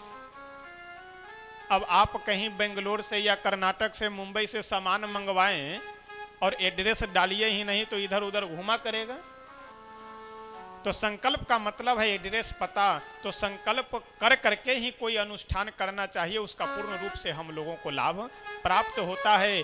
देवताओं की इच्छा यही है कि सुखदेव जी संकल्प कर करके हमें कथा सुना दे स्वर्ग में चल करके, और परीक्षित को यह जो अमृत है यह अमृत पिला दे। श्री सुखदेव भगवान बोले कि अरे मूर्खो, क्व सुधा क्व कथा लोके क्व काचः क्व मणिर महान ब्रह्मरातो विचार्यैव ततो देवान जहासः। श्री सुखदेव भगवान ठठाके लगा करके हंसे और बोले कि मूर्ख कहीं का, भाग जाओ। तुम कथामृत की तुलना लोकामृत से कर रहे हो। लोकामृत मतलब संसार का अमृत क्या है, जिसको पीने के बाद तुम लोग अजर अमर हो जाते हो, या यह जो कलश में अमृत है ये लोकामृत है। और मैं जो श्री सुखदेव जी को पिलाने जा रहा हूँ यह क्या है? यह कथामृत है। तो कहाँ कोई नूर हीरा और कहाँ एक शीशे का टुकड़ा, इन दोनों का क्या मोल हो सकता है? तुम लोग यहाँ से चले जाओ, तुम लोगों को मैं कथा नहीं सुनाऊंगा। क्यों? क्योंकि तुम लोग अयोग्य हो। देखिए, कई बार लोग अयोग्य होने के बाद भी योग्य होने का ढोंग पाखंड करने लगते हैं। कई बार आपको लोग यह कहते अरे भागवत जी में क्या रखा हुआ है, वही कथा, वही कहानी, वही सब जो है। उनसे पूछिए कि कभी तुम भागवत पढ़े हो? तो 7 खानदान पहले से लेके आज तक कभी वो भागवत नहीं पढ़ा होगा, ग्रंथ उलट करके देखा नहीं होगा, लेकिन श्रीमद् भागवत जी के ऊपर कमेंट करता हुआ वो आपको मिलेगा। एक बात मैं निवेदन करूं आपसे कि जीवन में विरोध करने का भी ठोस कारण होना चाहिए और प्रेम करने का भी ठोस मजबूत कारण होना चाहिए। अब हम आपको नहीं जानते हैं इसका मतलब हम आपका विरोध करने लगे, ये कोई बात नहीं है। हम आपको नहीं जानते हैं फिर भी आपसे प्रेम करने लगे, यह भी कोई बात नहीं है। प्रेम करने का भी मजबूत कारण होना चाहिए और विरोध करने का भी मजबूत कारण होना चाहिए। यदि कोई व्यक्ति, हम यदि भगवान की कथा को नहीं मान रहे हैं, श्री रामचरितमानस को नहीं मान रहे हैं, भागवत जी को नहीं मान रहे हैं, तो नहीं मान रहे हैं, ठीक है, आपका विचार है, आप माने ना माने आपके ऊपर है निर्भर है। लेकिन पहले एक बार ग्रंथ को पढ़ करके तो देखिए, सुन करके तो देखिए अंदर में लिखा हुआ क्या है। तो इसलिए मानने के पीछे भी और न मानने के पीछे भी मजबूत ठोस कारण होना चाहिए। श्री सूत जी महाराज कहते हैं कि एक बार की बात है, राज्ञो मोक्षम तथा वीक्ष्य पुरा धातापि विस्मितः सत्य लोके तुलाम बद्ध्वा तोलयत साधनान्यजः। श्री सूत जी महाराज कहते हैं कि ब्रह्मलोक में एक बार ब्रह्मा जी क्या किए, तराजू लगाए और उस तराजू के एक पलड़े पे संसार के जितने भी साधन हैं, यप तप नियम धारणा ध्यान समाधि योग, इन सभी साधनों के पुण्य को एक पलड़े पे रख देते हैं और दूसरे पलड़े पे श्रीमद् भागवत महापुराण के श्रवण से जो पुण्य की प्राप्ति होती है उसको रख दिया गया। यानी एक पलड़े पे संसार के सारे साधन हैं और एक तरफ श्रीमद् भागवत महापुराण को रख दिया गया। तो आश्चर्य की बात, जितने भी संसार के साधन हैं वह सब, वो जिस पलड़े पे था वो पलड़ा ऊपर हो गया और जिस पलड़े में श्रीमद् भागवत महापुराण रखा हुआ है वह पलड़ा नीचे दबा हुआ रहा। यानी श्रीमद् भागवत महापुराण की कथा से जिस पुण्य की प्राप्ति होती है, उस पुण्य की प्राप्ति संसार के समस्त साधनों से संभव नहीं है। आप पूरे संसार के सारे साधन कीजिए, योग कीजिए, जप कीजिए, तप कीजिए, व्रत करें, अनुष्ठान करें, तीर्थयात्रा करें, लेकिन इन सभी का जो पुण्य है वह सब मिल करके भी श्रीमद् भागवत कथा का जो पुण्य है उसके बराबरी में नहीं बैठ सकते, उसकी बराबरी नहीं कर सकते। इतनी अद्भुत महिमा है इस श्रीमद् भागवत कथा की।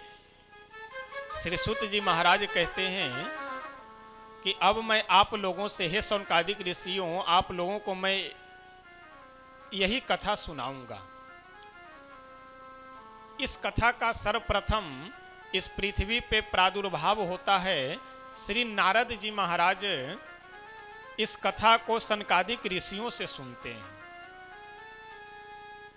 श्री शौनकादिक ऋषि सूत जी से प्रश्न करते हुए बहुत सुंदर कहते हैं,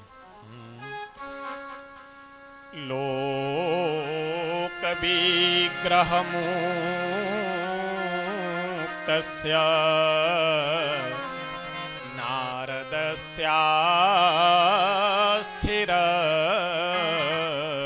च लोक विग्रह मुक्तस्य नारदस्य स्थिरस्य च विधि स्रवे कुतः प्रीतिः। नारदस्यास्थिरस्य च लोक विग्रह मुक्तस्य नारदस्यास्थिरस्य च। नारद जी के लिए इस श्लोक में अस्थिर शब्द का प्रयोग करते हैं। क्यों? क्योंकि नारद जी स्थिर नहीं रहते हैं, हमेशा चला करते हैं। लोक विग्रह मुक्तस्य नारदस्यास्थिरस्य च विधि स्रवे कुतः प्रीतिः संजोगः कुत्र तैसः। यानी श्री नारद जी महाराज सदैव अस्थिर रहने वाले, सदैव चलायमान रहने वाले, एक जगह स्थिर हो करके 7 दिनों तक कथा कैसे सुन लिए वह?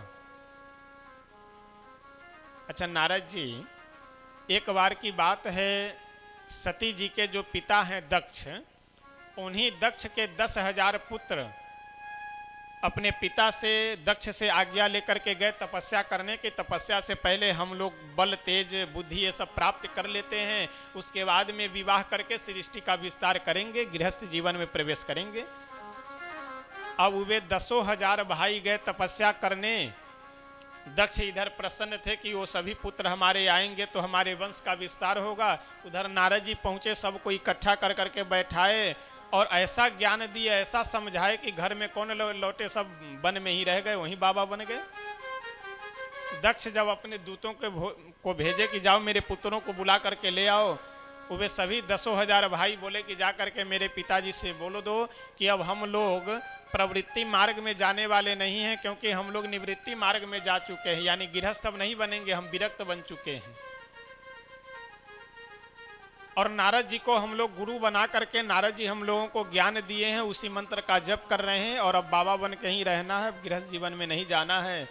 दक्ष को जब यह सूचना मिली तो बिल्कुल क्रोध में आग बबूला होकर के बोले कि मैं आज के बाद श्राप देता हूं कि आज के बाद नारद जी कहीं भी 2 घड़ी से ज़्यादा टिक ही नहीं पाए, 2 घड़ी से ज़्यादा कहीं भी नारद जी बैठ न पाए, रुक न पाए। नारद जी को कोई जा करके बोला कि और जाओ और समझाओ और ज्ञान दो। दक्ष श्राप दे दिया कि 2 घड़ी से ज़्यादा आप रुक नहीं पाएंगे। नारद जी प्रसन्न हो गए कि ये तो और हमारे लिए अच्छा है, अभी तक कम लोगों को समझाते थे, अब और ज़्यादा घूम घूम कर समझाएंगे। पहले तो ये होता था कि आज यहाँ समझाए हैं तो आज यहीं विश्राम कर ले, अब तो श्राप मुझे मिल गया कि अब 2 घड़ी से ज़्यादा रुक नहीं सकते। अब हर 2 घड़ी का मतलब 48 मिनट, 24 मिनट को लगभग 1 घड़ी कहते हैं, तो 2 घड़ी यानी 48 मिनट। 48 मिनट में एक जगह बैठ करके कुछ लोगों को समझाएंगे, उसके बाद फिर दूसरे जगह जाकर, यानी हमेशा समझाया करेंगे। देखिए, अगर हम यह मान ले कि भगवान की कृपा है, तो भगवान की कृपा आपको जगह जगह दिखाई पड़ेगी। और यदि न माने कि भगवान की कृपा नहीं है, तो कितना भी आपके जीवन में वृद्धि हो जाए, कितना भी आपको समझा दे, आप मान नहीं सकते हैं।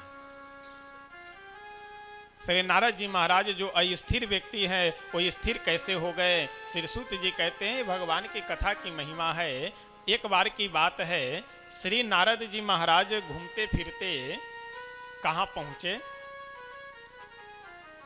पृथ्वी पे।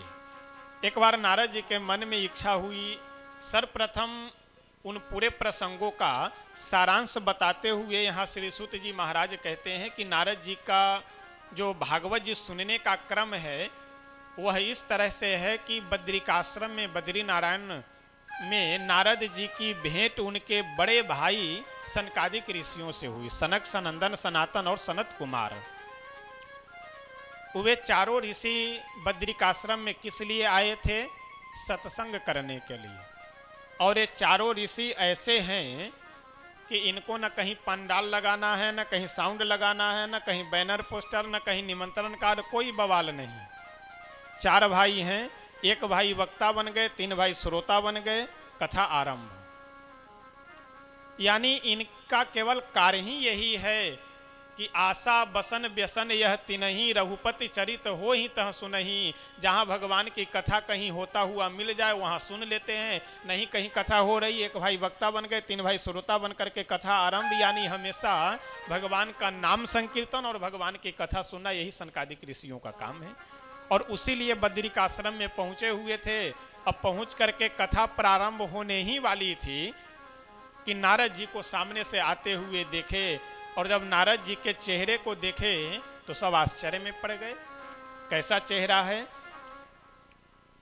नारद जी को देख करके सनकादिक ऋषि पूछ रहे हैं, कथम ब्रह्मन् दीन मुखः कुतश्चिंता तुरो भवान् त्वरितं गम्यते कुत्र कुतश्चागमनं तव। कथम ब्रह्मन दीन मुख। सनकादिक ऋषि बोले कि हे नारद जी, आप साधु हो करके इतने परेशान और इतने चिंतातुर है, यह ठीक नहीं है। कथम ब्रह्मन दीन मुख है, आपका मुख इतना उदास क्यों है? इस श्लोक में 4 प्रश्न करते हैं। कथम ब्रह्मन दीन मुख है, कुतस चिंता तुरो भवान, आपको किस बात की चिंता है? त्वरितम गम्यते कुतरा, आप इतनी शीघ्रता में कहाँ भागे जा रहे हैं? कुतश्चा गमनम तव, आप जा कहाँ रहे हैं और कहाँ से आ रहे हैं? और एक दृष्टि से देखा जाए तो हम लोगों की भी चिंता यही है, हमेशा मुंह लटकाए रहते हैं। क्यों? अब क्या बतावे, अब दुकान तो खोले थे लेकिन ठीक से बिक्री नहीं है, क्या बेच लेते हैं, अब 2-4-500 प्रतिदिन हो जाता है। अरे 500 प्रतिदिन हो जा रहा है, 15,000 रुपये महीने में कमा रहे, और क्या चाहिए? बोले नहीं, हमारी इच्छा थी कि कम से कम 3-4 हज़ार रुपये प्रतिदिन आमदनी हो, लेकिन बढ़ नहीं रहा है। एक जगह की बहुत सुंदर घटना है। एक गुरुजी के 2 शिष्य कहीं भंडारा पाने के लिए गए, कहीं से निमंत्रण आश्रम में आया था कि 2 महात्माओं को भेज दीजिएगा। गुरुजी 2 शिष्यों को अपने भेज दिए। अब दोनों रास्ते में जब जा रहे थे तो एक ही साथ गए, एक ही व्यक्ति के घर में भोजन किए। लौट करके जब आए तो एक शिष्य बड़े प्रसन्न हैं और दूसरा मुंह लटकाए हुआ है।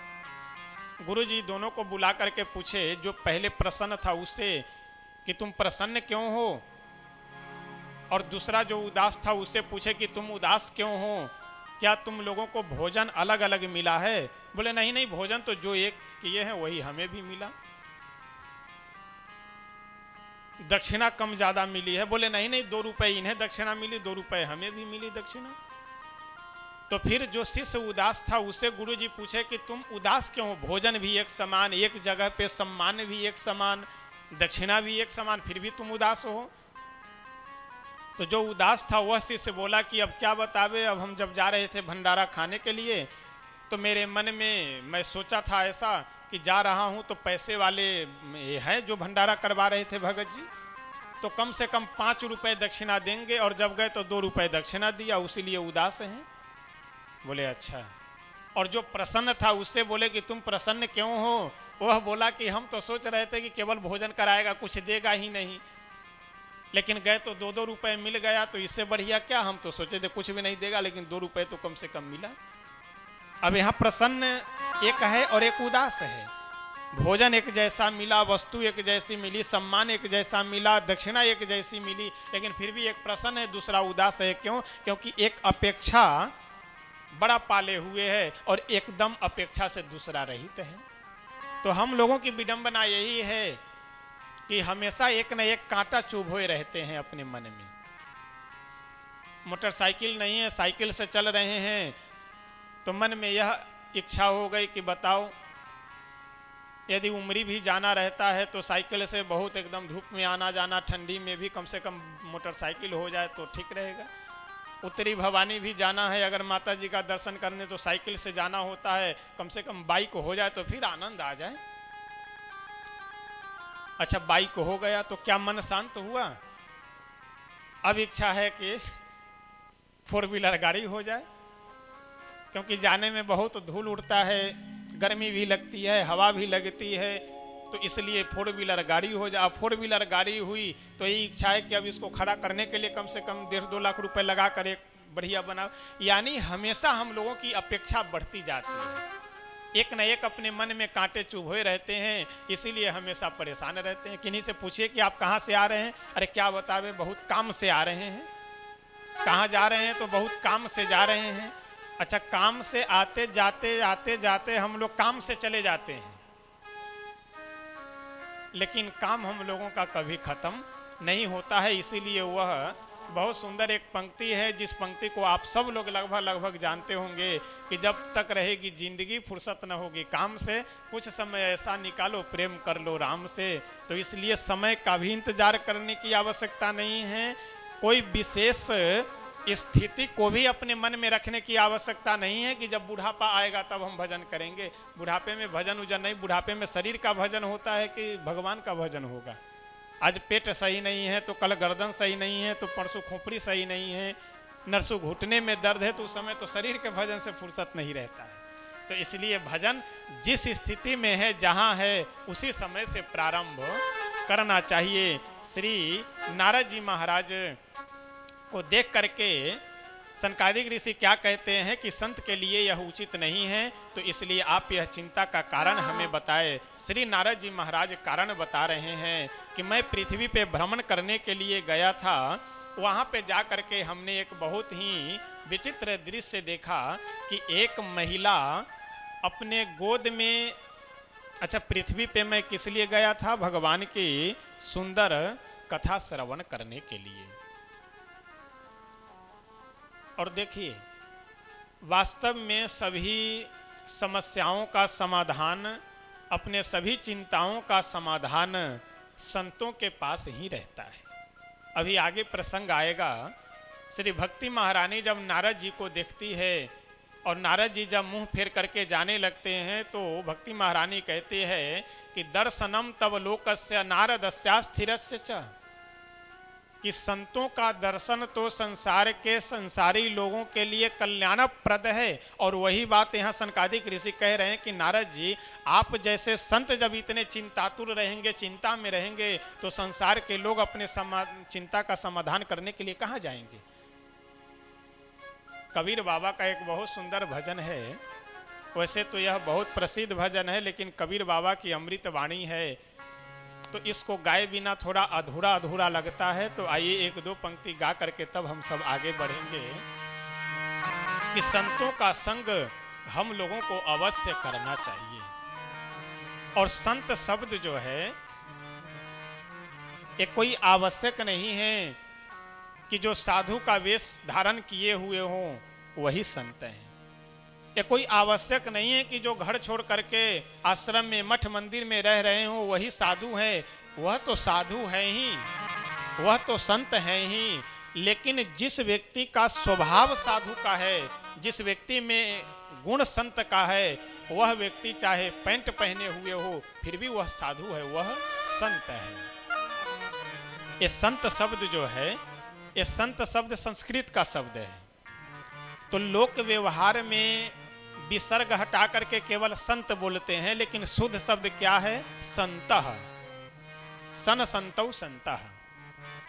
संत का अर्थ यह होता है कि सताम सज्जना नाम, जिनका स्वभाव सहज हो, जिनका स्वभाव सरल हो, वह क्या है? संत है।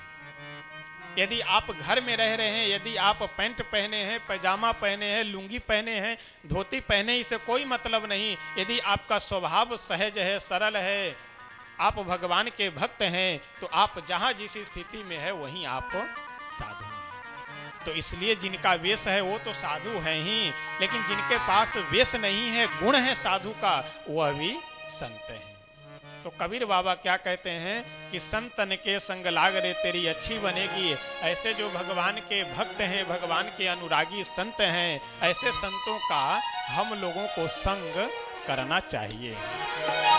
संतन के संग लाग रे तेरी अच्छी बनेगी। संतन के संग लाग रे तेरी अच्छी बनेगी। संतन के संग लाग रे तेरी अच्छी बनेगी। संतन के संग लाग रे तेरी अच्छी बनेगी। अच्छी बनेगी तेरी बिगड़ी जगेगी।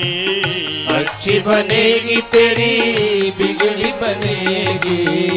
अच्छी बनेगी तेरी बिगड़ी जगेगी। अच्छी बनेगी तेरी बिगड़ी बनेगी। ओए तेरो बड़ो भागरी जय हो। तेरी अच्छी बनेगी। ओए तेरो बड़ भाग रे तेरी अच्छी बनेगी।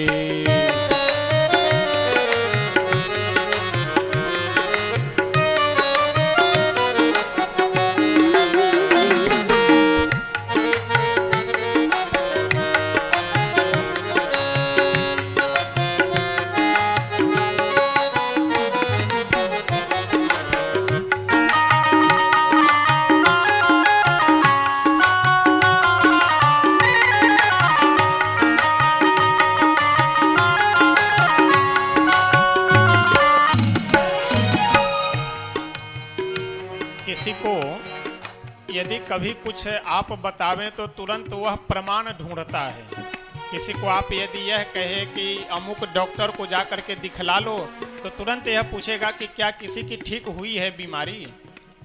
तो कबीर बाबा कह रहे हैं कि संतन के संग लाग रे तेरी अच्छी बनेगी। किसी ने बाबा से पूछा कि बाबा संतों के संग में लगने से किसी की बनी भी है? कबीर बाबा बोले बिल्कुल बनी है, नाम नोट करो, मैं बता रहा हूँ किसकी किसकी बनी है।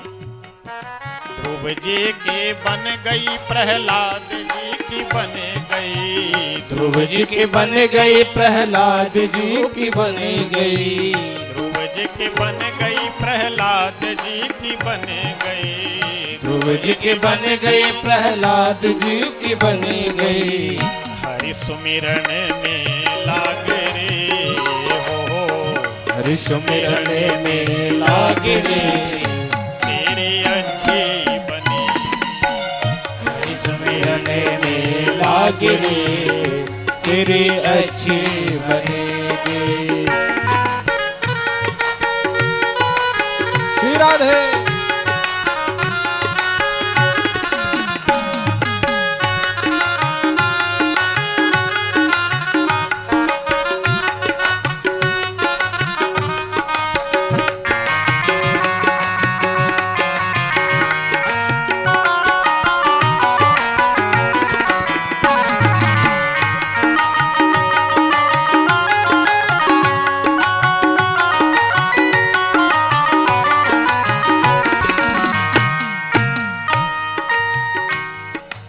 अगली पंक्ति में बाबा कहते हैं कि संतों के पास जा करके क्या करना चाहिए।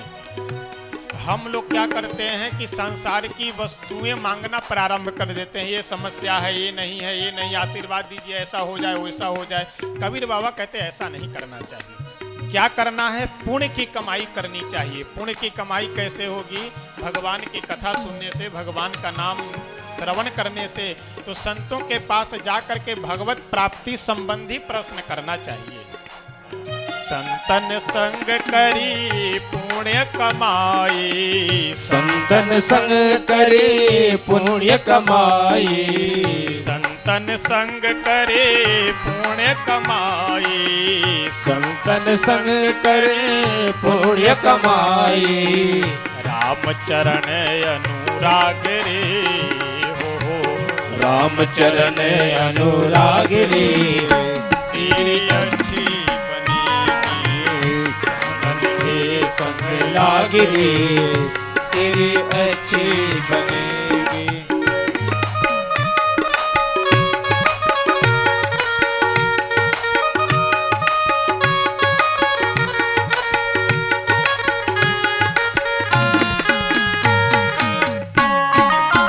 श्री राधे।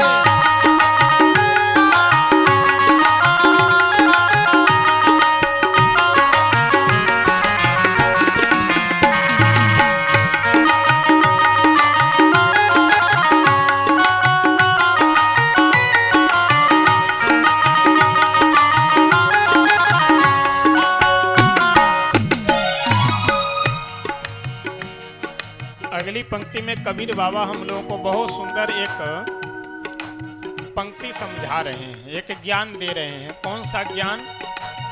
कि समय का इंतजार हम लोग नहीं करें। जिस स्थिति में है, जहाँ पे है, उसी स्थिति में वहीं पे हम लोगों का को प्रभु का स्मरण प्रारंभ कर देना चाहिए। घर छोड़ने की आवश्यकता नहीं है। क्या छोड़ना है? तो कबीर बाबा अगली पंक्ति में बता रहे हैं। सुतवित लोक ईसणा तेनी, सुतवित लोक ईशना दीनी, सुतवित लोक ईसणा तेनी, सुतवित लोक ईशना दीनी। त्याग सके तो त्याग रे हो, त्याग सके तो त्याग रे श्री राधे। संतन के संग लाग रे तेरी अच्छी बनेगी।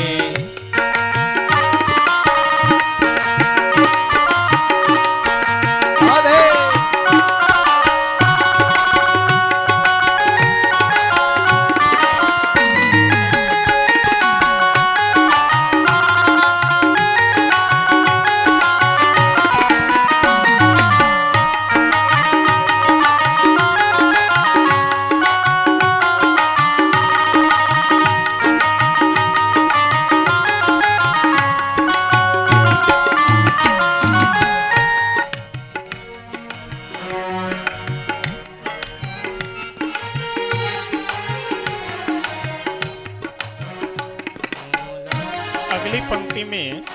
अंतिम पंक्ति में कबीर बाबा सभी से निवेदन करते हुए अपना अंतिम संदेश सुना रहे हैं। क्या कहते हैं?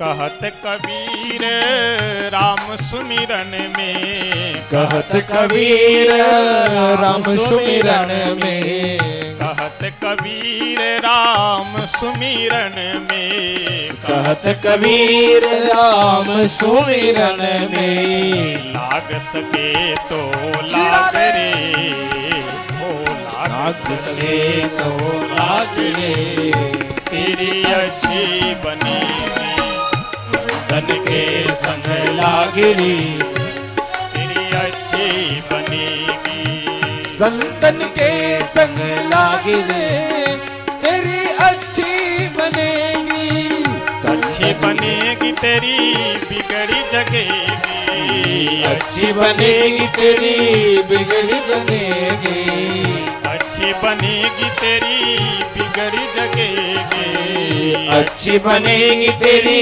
बिगड़ी बनेगी, होए तेरो बड़ो भाग रे, तेरी अच्छी बनेगी, ओए तेरो बड़ भाग रे, तेरी अच्छी बनेगी, संतन के संग लाग रे, तेरी अच्छी बनेगी, संतन के संग लागरे, तेरी अच्छी बनेगी। श्री राधा कृष्ण भगवान की जय हो। कहत कबीर राम सुमिरन में, लाग सके तो लाग रे, पाग सके तो पाग रे, तेरी अच्छी बनेगी। वस्तु की प्राप्ति ये बड़ी बात नहीं है, उसका हम सदुपयोग कर सके यह बड़ी बात है। संतों का सानिध्य मिल जाना ये तो पुण्य की बात है ही, लेकिन इससे भी बड़ी बात यह है कि वहां जा करके हम आत्म कल्याणकारी प्रश्न कर सके। लेकिन अधिकतर होता यह है कि हम लोग सांसारिक प्रश्नों में लगे रहते। श्री नारद जी महाराज को सनकादिक ऋषि जब बहुत समझाए तो नारद जी महाराज अपने कहाँ से आ रहे हैं, कहाँ जा रहे हैं, क्यों चिंतातुर हैं, मन उदास क्यों है, इन सभी प्रश्नों का उत्तर देते हुए नारद जी कहते हैं कि हे मेरे अग्रजों, मैं पृथ्वी पे गया था मन को शांत करने के लिए, भगवान की कथा सुनने के लिए, और पृथ्वी पे जाने के बाद मेरा मन और अशांत हो गया। क्यों? क्योंकि जब मैं पृथ्वी पे गया तो उस समय कलिकाल का समय चल रहा था। जिस परिवार में गया वहाँ परिवार में हमें सब विडंबनाएं दिखाई देने लगी। कोई माता पिता को नहीं मान रहा है, तरुणी प्रभुता गेहे, यानी घर में केवल पत्नी जी का राज्य है और किसी का राज्य नहीं है। यानी श्याल को बुद्धिदायक, घर में बुद्धि देने वाले, समझाने वाले, समझदार सबसे कौन है? तो ससुराल के साला साहब। यहाँ घर में राज किनका है? तो यहाँ पत्नी जी का राज। यहाँ पत्नी जी का राज, समझाने वाले साले साहब। एक तो आग पहले से जल रही, ऊपर से घी और पड़ जाए।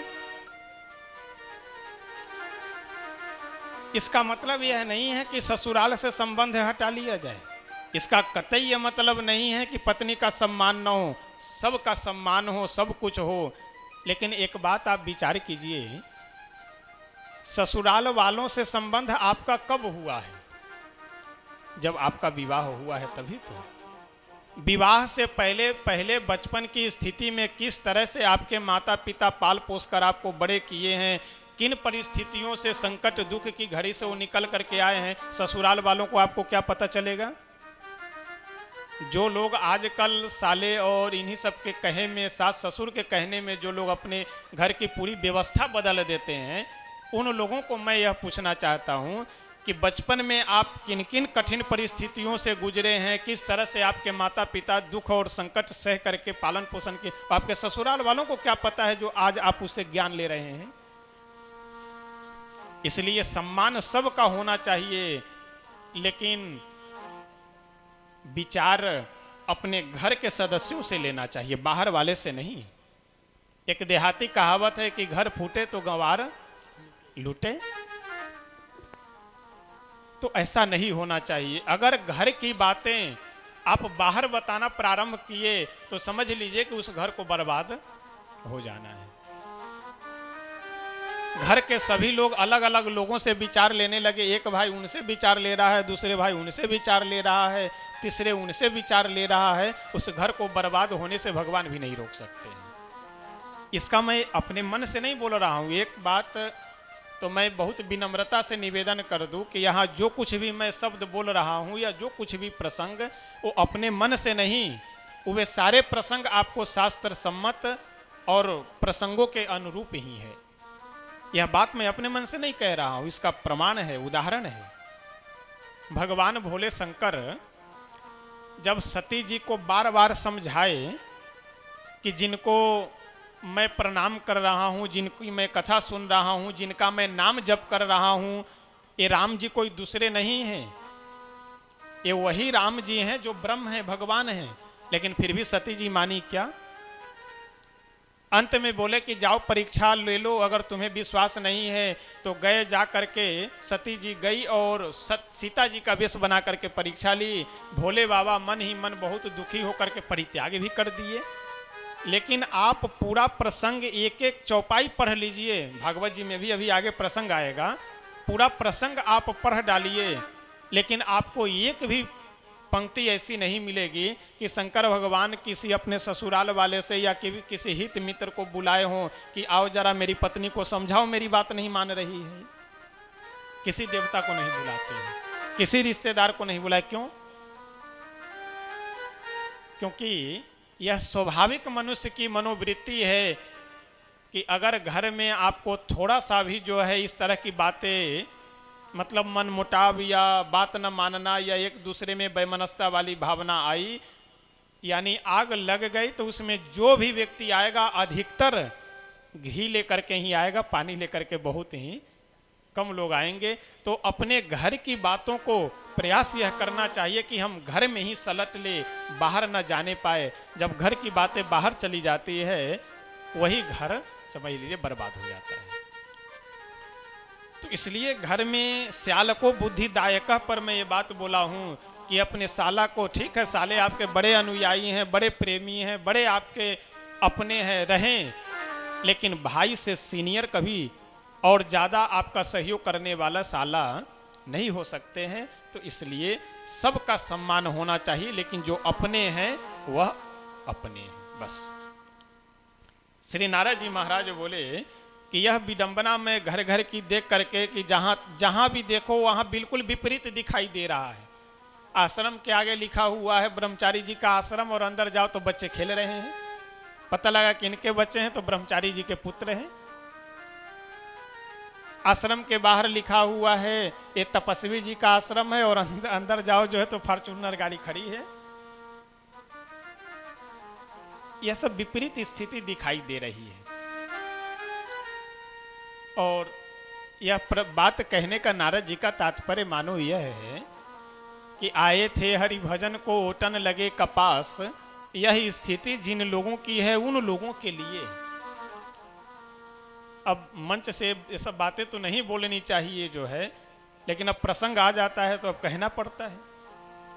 आप अयोध्या जी में जाइए तो अयोध्या जी में जितने संतों का दर्शन नहीं होगा उतने संतों का दर्शन आपको फैजाबाद कचहरी में हो जाएगा। दरवाजे पे अगर बैठे रहिए जो है तो अयोध्या जी से ज्यादा संतों का दर्शन वहां हो जाएगा। उन समस्याओं में 10% तो मजबूरी बस फंसे हैं और 90% जानबूझ करके फंसे हुए हैं। अच्छा, एक हमारे मित्र हैं, एक बार बहुत सुंदर बात कह रहे थे कि मोक्ष के 2 द्वार हैं। एक तो मरने के बाद मोक्ष मिलता ही है, और कचहरी भी मोक्ष का द्वार है। बिना वहाँ कचहरी गए आपको मोक्ष नहीं मिल सकता है, वो भी एक मोक्ष का ही द्वार है। लेकिन प्रयास यह करना चाहिए कि जितना हो सके उतना इस मोक्ष के द्वार से बच करके रहा जाए तो ज़्यादा अच्छा है। कहने का तात्पर्य यह है कि हम जिस कार्य के लिए आए हैं और जो हमारा कर्तव्य है वही होना चाहिए। उससे इतर हट करके प्रयास यह करना चाहिए कि हम न जाएं। अगर हम साधु बने हैं, भजन करने के लिए आप आश्रम में हैं, तो अपने गुरु भाई से मुकदमा लड़िए, गुरु से मुकदमा लड़िए, ये समझ से बाहर की बात है। लेकिन अब यह है कि कहीं कहीं भगवान की संपत्ति बचाने के लिए भी जाना पड़ता है। अगर संपत्ति बचाने की बात है तब तो ठीक है, लेकिन बची बचाई संपत्ति को हड़पने की अगर बात है तब तो ये गलत है। तो नारद जी कहते हैं कि पूरी व्यवस्था विपरीत दिखाई देने लगी। यही मैं विचार कर करके आया था कि मैं जाऊंगा संतों के पास, भगवान की कथा सुनूंगा और मन को मेरे शांति मिलेगी, लेकिन जिन जिन के पास गया वहाँ मुझे विपरीत दृश्य दिखाई पड़ा। तो मैं चला गया वृंदावन। वृंदावन में जब मैं गया तो मुझे एक बड़ा ही अद्भुत दृश्य दिखाई पड़ा कि एक नवजुवती महिला अपने गोद में 2 वृद्ध पुरुषों के मस्तक को रख करके और रो रही है, और उसके आसपास बहुत सी स्त्रियां खड़ी है, कोई जल लेकर खड़ी है, कोई थाल में कुछ वस्तुएं ली है, कोई पंखा झल रही है। यह दृश्य मैं देखा तो मैं सोचा कि केवल महिलाएं हैं वहाँ, तो इसलिए हमें जाना उचित नहीं है। तो वहाँ से मैं चलने लगा। जैसे मैं वहाँ से चलने लगा तो वह रोती हुई महिला जोर से आवाज दे करके बहुत सुंदर कहती है, भो भो साधो क्षणं तिष्ठ मच्चिन्तामपि नाशय दर्शनं तव लोकस्य नारदस्य स्थिरस्य च दर्शनं तव लोकस्य सर्वथाघहरं परम भो भो साधो क्षणं तिष्ठ मच्चिन्तामपि नाशय दर्शनम तब लोकस्य सर्वथाघहरम परम। हे नारद जी, अरे क्षण भर रुक जाइए। संतों का दर्शन तो मनुष्यों के दुख को हरने वाला होता है, और आप हमको दुखी छोड़ करके चले जा रहे हैं, यह ठीक नहीं है। आप मेरे कष्ट को, दुख को दूर कर करके तब जाइए। नारद जी महाराज पीछे लौट करके आए। आकर के पूछते हैं कि आप कौन हैं? काशी त्वं काविमौचे माः नार्यः का पद्मलोचनाः वद देवी सविस्तारं स्वस्य दुःखस्य कारणम्। काशी तुम कौन हो? काविमौ चेमा इमौ कौ अस्तः, ये दोनों कौन हैं? ये दोनों कौन जो तुम्हारे गोद में वृद्ध पुरुष मस्तक रख करके सो रहे हैं? काविमौ चेमाः नार्यः का पद्मलोचनाः, यहाँ जो बहुत सी स्त्रियां खड़ी है, ये पद्मलोचना स्त्रियां कौन हैं? काशी त्वं काविमौ चेमा नार्यः का पद्मलोचनाः वद देवी सविस्तारम। हे वे देवी, सविस्तारम विस्तरम सहितः सविस्तरः तम सविस्तारम स्वम दुखम भवान कथयतु। विस्तार सहित, संक्षिप्त में बताने की जरूरत नहीं कि कहीं मैं भाग जाऊं, मैं आराम से बैठा हूं, यहाँ रुकूंगा। विस्तार सहित तुम अपने दुख का कारण बताओ। स्वस्य दुखस्य कारणम। भक्ति महारानी बोली कि नारद जी, अहम भक्ति रीते ख्याता, मेरा नाम भक्ति है। और ये दोनों जो मेरे गोद में मस्तक रख करके सो रहे हैं, ये दोनों कौन है? ये दोनों हमारे पुत्र ज्ञान और वैराग्य है। काल योगे न जर जरा, उस समय के चक्र के कारण ये दोनों वृद्ध हो चुके हैं। वैसे मेरा जन्म तो द्रविड़ में हुआ, द्रविड़ यानी दक्षिण, और वृद्धि कर्नाटके गता, कर्नाटक में आकर के मैं कुछ पली बढ़ी, और गुजरात में आकर के तो मेरा अंग भंग ही हो गया। अंग भंग का मतलब कि मनमानी भक्ति करना, मनमुखी भक्ति करना, यही भक्ति महारानी का समझिए कि अंग भंग करना है। जो मन में आ गया वैसे पूजा करने लगे, जैसे मन में आ गया वही भक्ति करने लगे। भक्ति महारानी बोली कि गुजरात में मैं आ करके जीर्ण शीर्ण हो गई, पुनः मैं वहाँ से चल करके वृंदावन आई, तो वृंदावन में मैं तो नवजुवती हो गई, लेकिन मेरे ये जो दोनों ज्ञान वैराग्य हैं, दोनों पुत्र वृद्ध हो गए। और यही स्थिति रही तो मैं यह देश छोड़ करके विदेशम गम्यते मया, मैं विदेश चली जाऊंगी। नारद जी बोले कि नहीं, विदेश जाने की आवश्यकता नहीं, मैं आपके दुख को दूर करूंगा। और वहाँ पे नारद जी वेद वेदांत घोषश्च गीता पाठैर मुहुर्मुहु, बार बार नारद जी वेद मंत्रों का पाठ करके सुना रहे हैं ज्ञान वैराग को। वेदांत यानी ब्रह्म सूत्र, गीता, उपनिषद आदि मंत्रों को पढ़ करके सुना रहे हैं, लेकिन फिर भी ज्ञान वैराग्य नहीं जगे। अब नारद जी ज्ञान वैराग्य को वेद वेदांत आदि मंत्रों का पाठ करके सुना रहे हैं, उनको सुनाने दीजिए। आइए यहीं पे अपनी वाणी को श्री राधा कृष्ण भगवान के चरणों में विराम देते हैं। आगे का प्रसंग हम सब यहाँ से कल श्रवण करेंगे और कल पुनः सायं 6 बजे तक आप सब यहाँ उपस्थित हो जाए।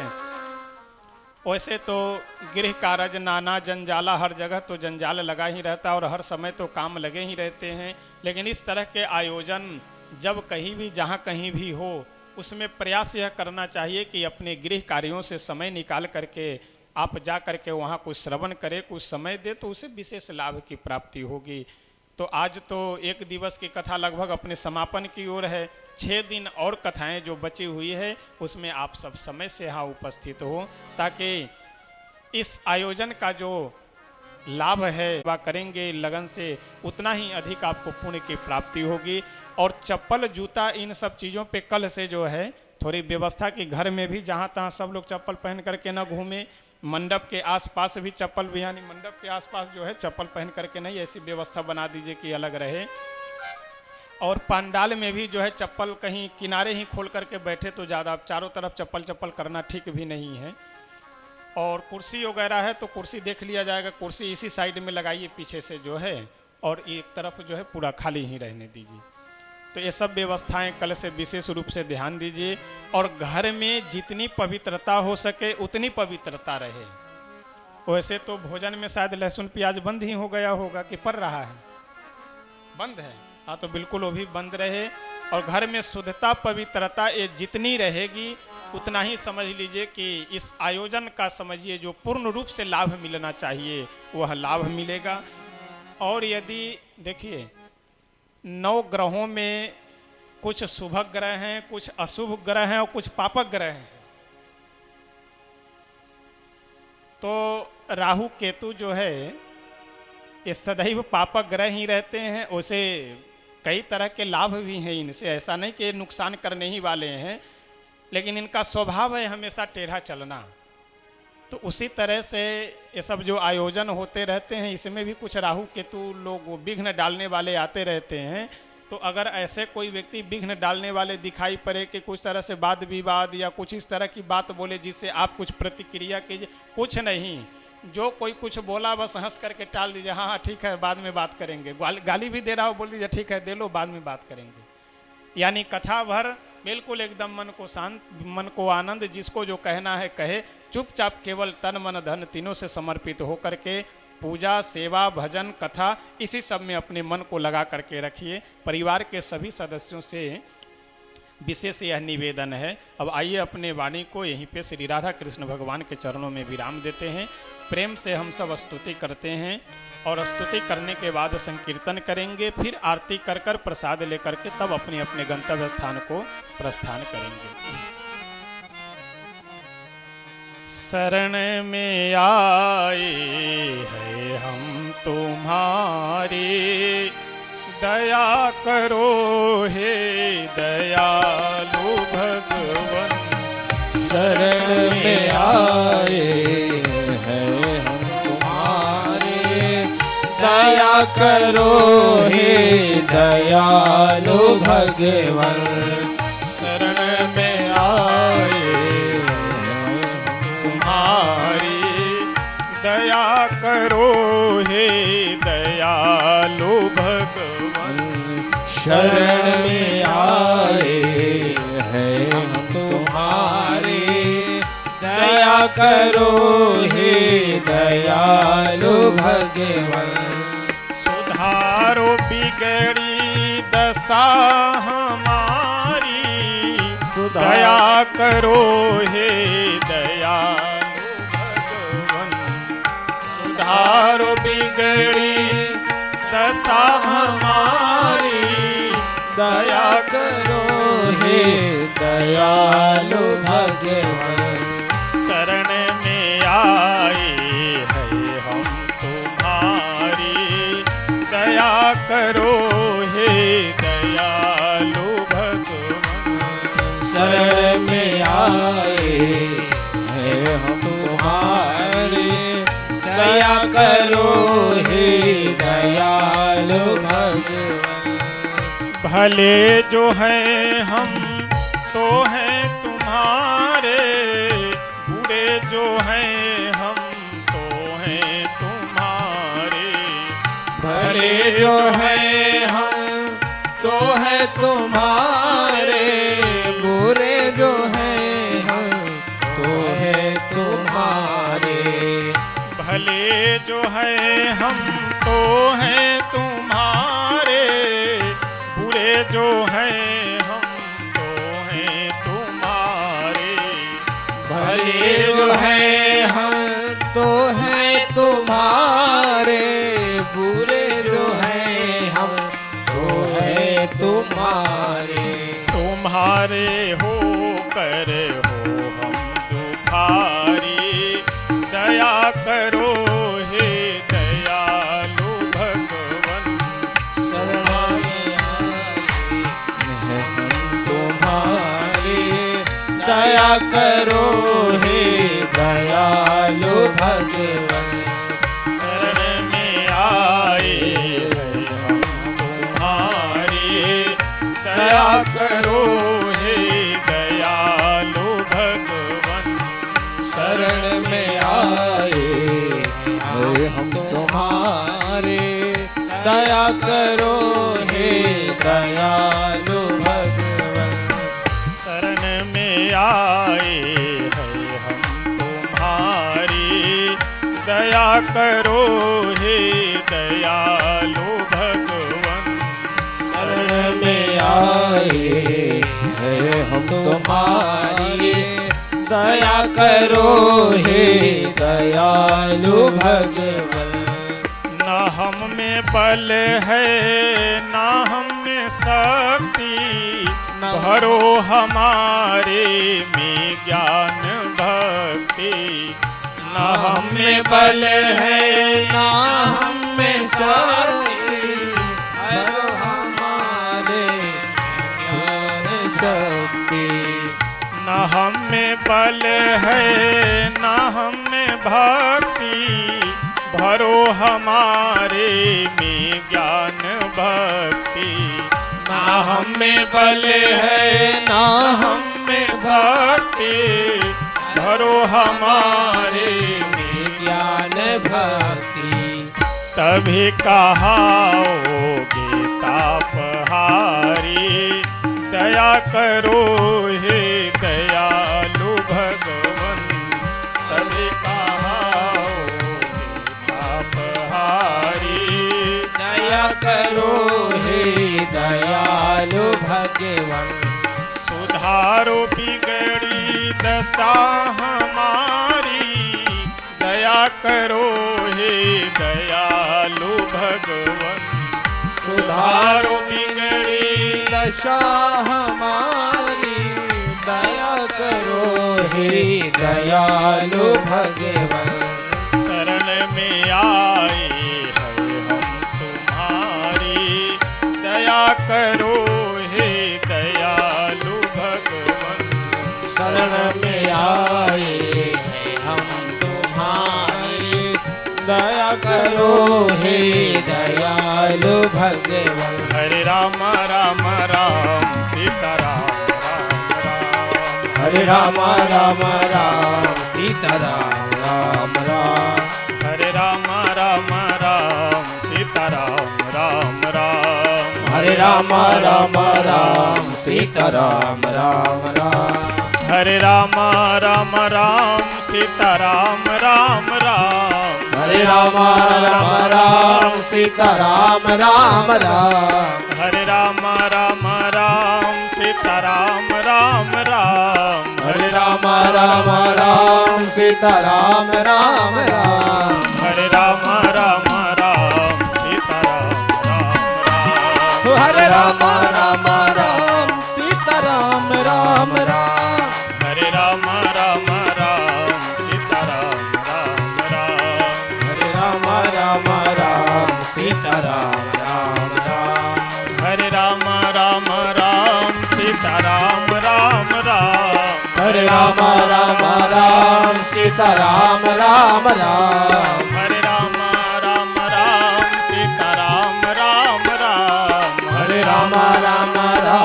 सीताराम राम राम। हरे श्री राम राधे।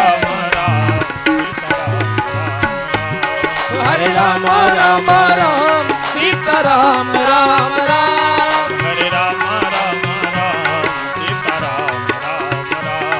हरे राम राम सीताराम राम राम। सीताराम राम राम सीताराम राम राम। सीताराम राम राम। श्री राधा कृष्ण भगवान की जय। आप सब अपने अपने स्थान पे खड़े हो जाएंगे।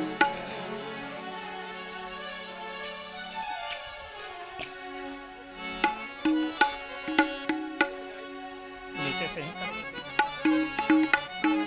दो लोगों को मुख्य नीचे से ही करवा दीजिए, नीचे से ही करवा।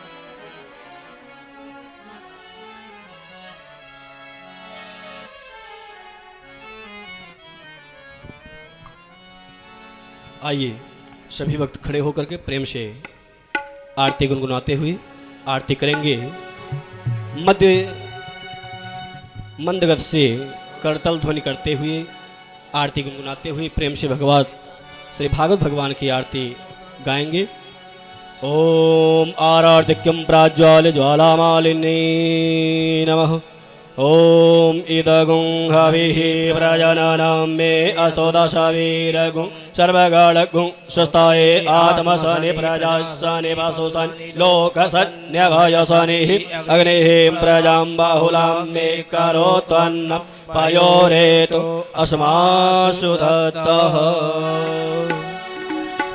भागवत भगवान की है आरती श्री भागवत भगवान की है आरती श्री भागवत भगवान की है आरती। भागवत भगवान की है आरती। भागवत भगवान की है आरती।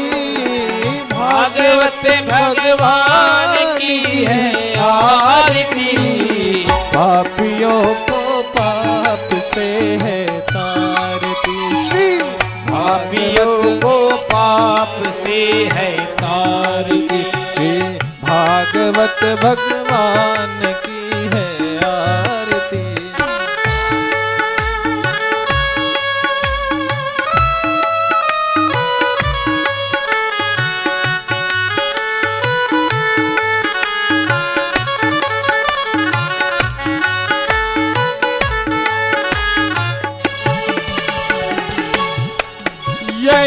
अमर ग्रंथिये मुक्ति पंथिये पंचम वेद निराला नव ज्योति जगाने वाला नव ज्योति जगाने वाला।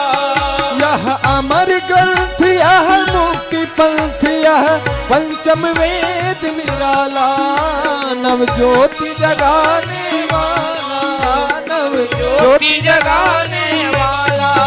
श्री राम यही घनश्याम यही श्री राम यही घनश्याम यही श्री जगमंगल की आरती। पापियों को पाप से है तारती श्री भागवत भगवान की है आरती।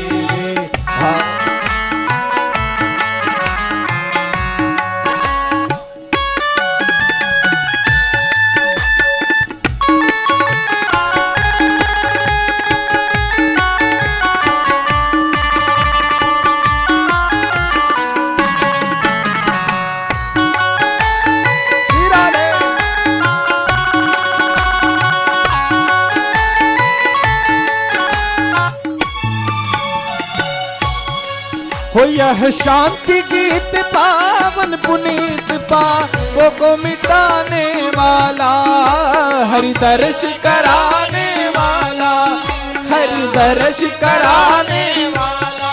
हो यह शांति गीत पावन पुनीत पापों को मिटाने वाला हरि दर्श कराने वाला। यह सुख करणी यह दुख हरणी यह आदरणीय दुख हरणी श्री मधुसूदन की आरती। पापियों को पाप से है आरती, श्री भागवत भगवान की है आरती। भगवान की है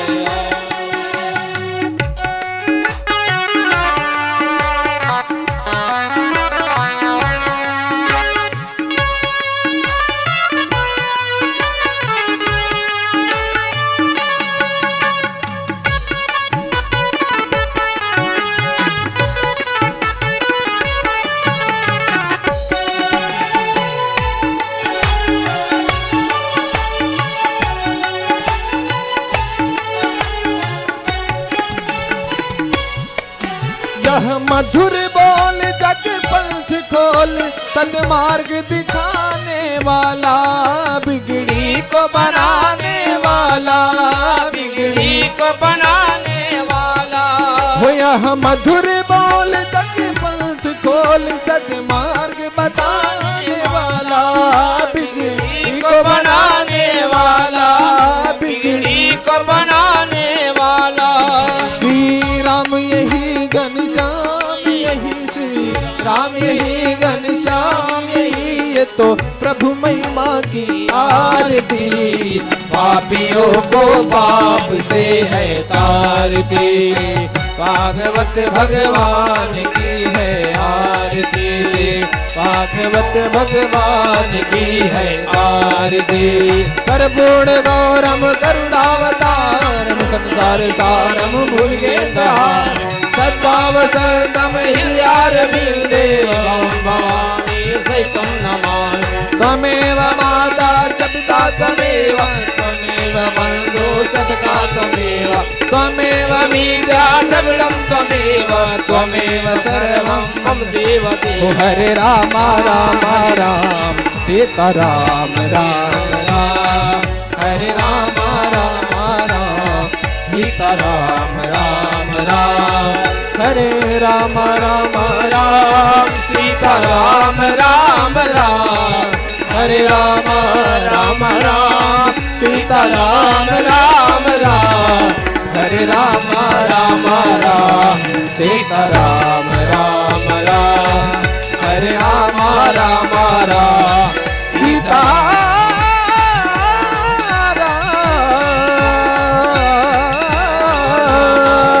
सीता।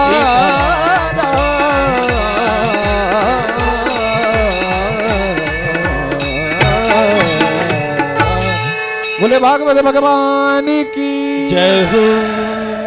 ओम शीतले तुम जगदमाता, शीतले तुम जगदपिता, शीतले तुम जगद्धात्री, शीतलायै नमो नमः। आरार्तिक्यं समर्पयामि जलेन शीतलीकरणम्, आरार्तिक्यं ग्रहणं देवताभिवन्दनम्, आत्माभिवन्दनं, हस्तौ प्रक्षाल्य मन्त्रस्माञ्जलिं। हरि ओम्। ॐ जदनेन्यमयजन्त देवास्तानि धर्माणि प्रथमान्या, सन्नाने महिमानः सचन्द्र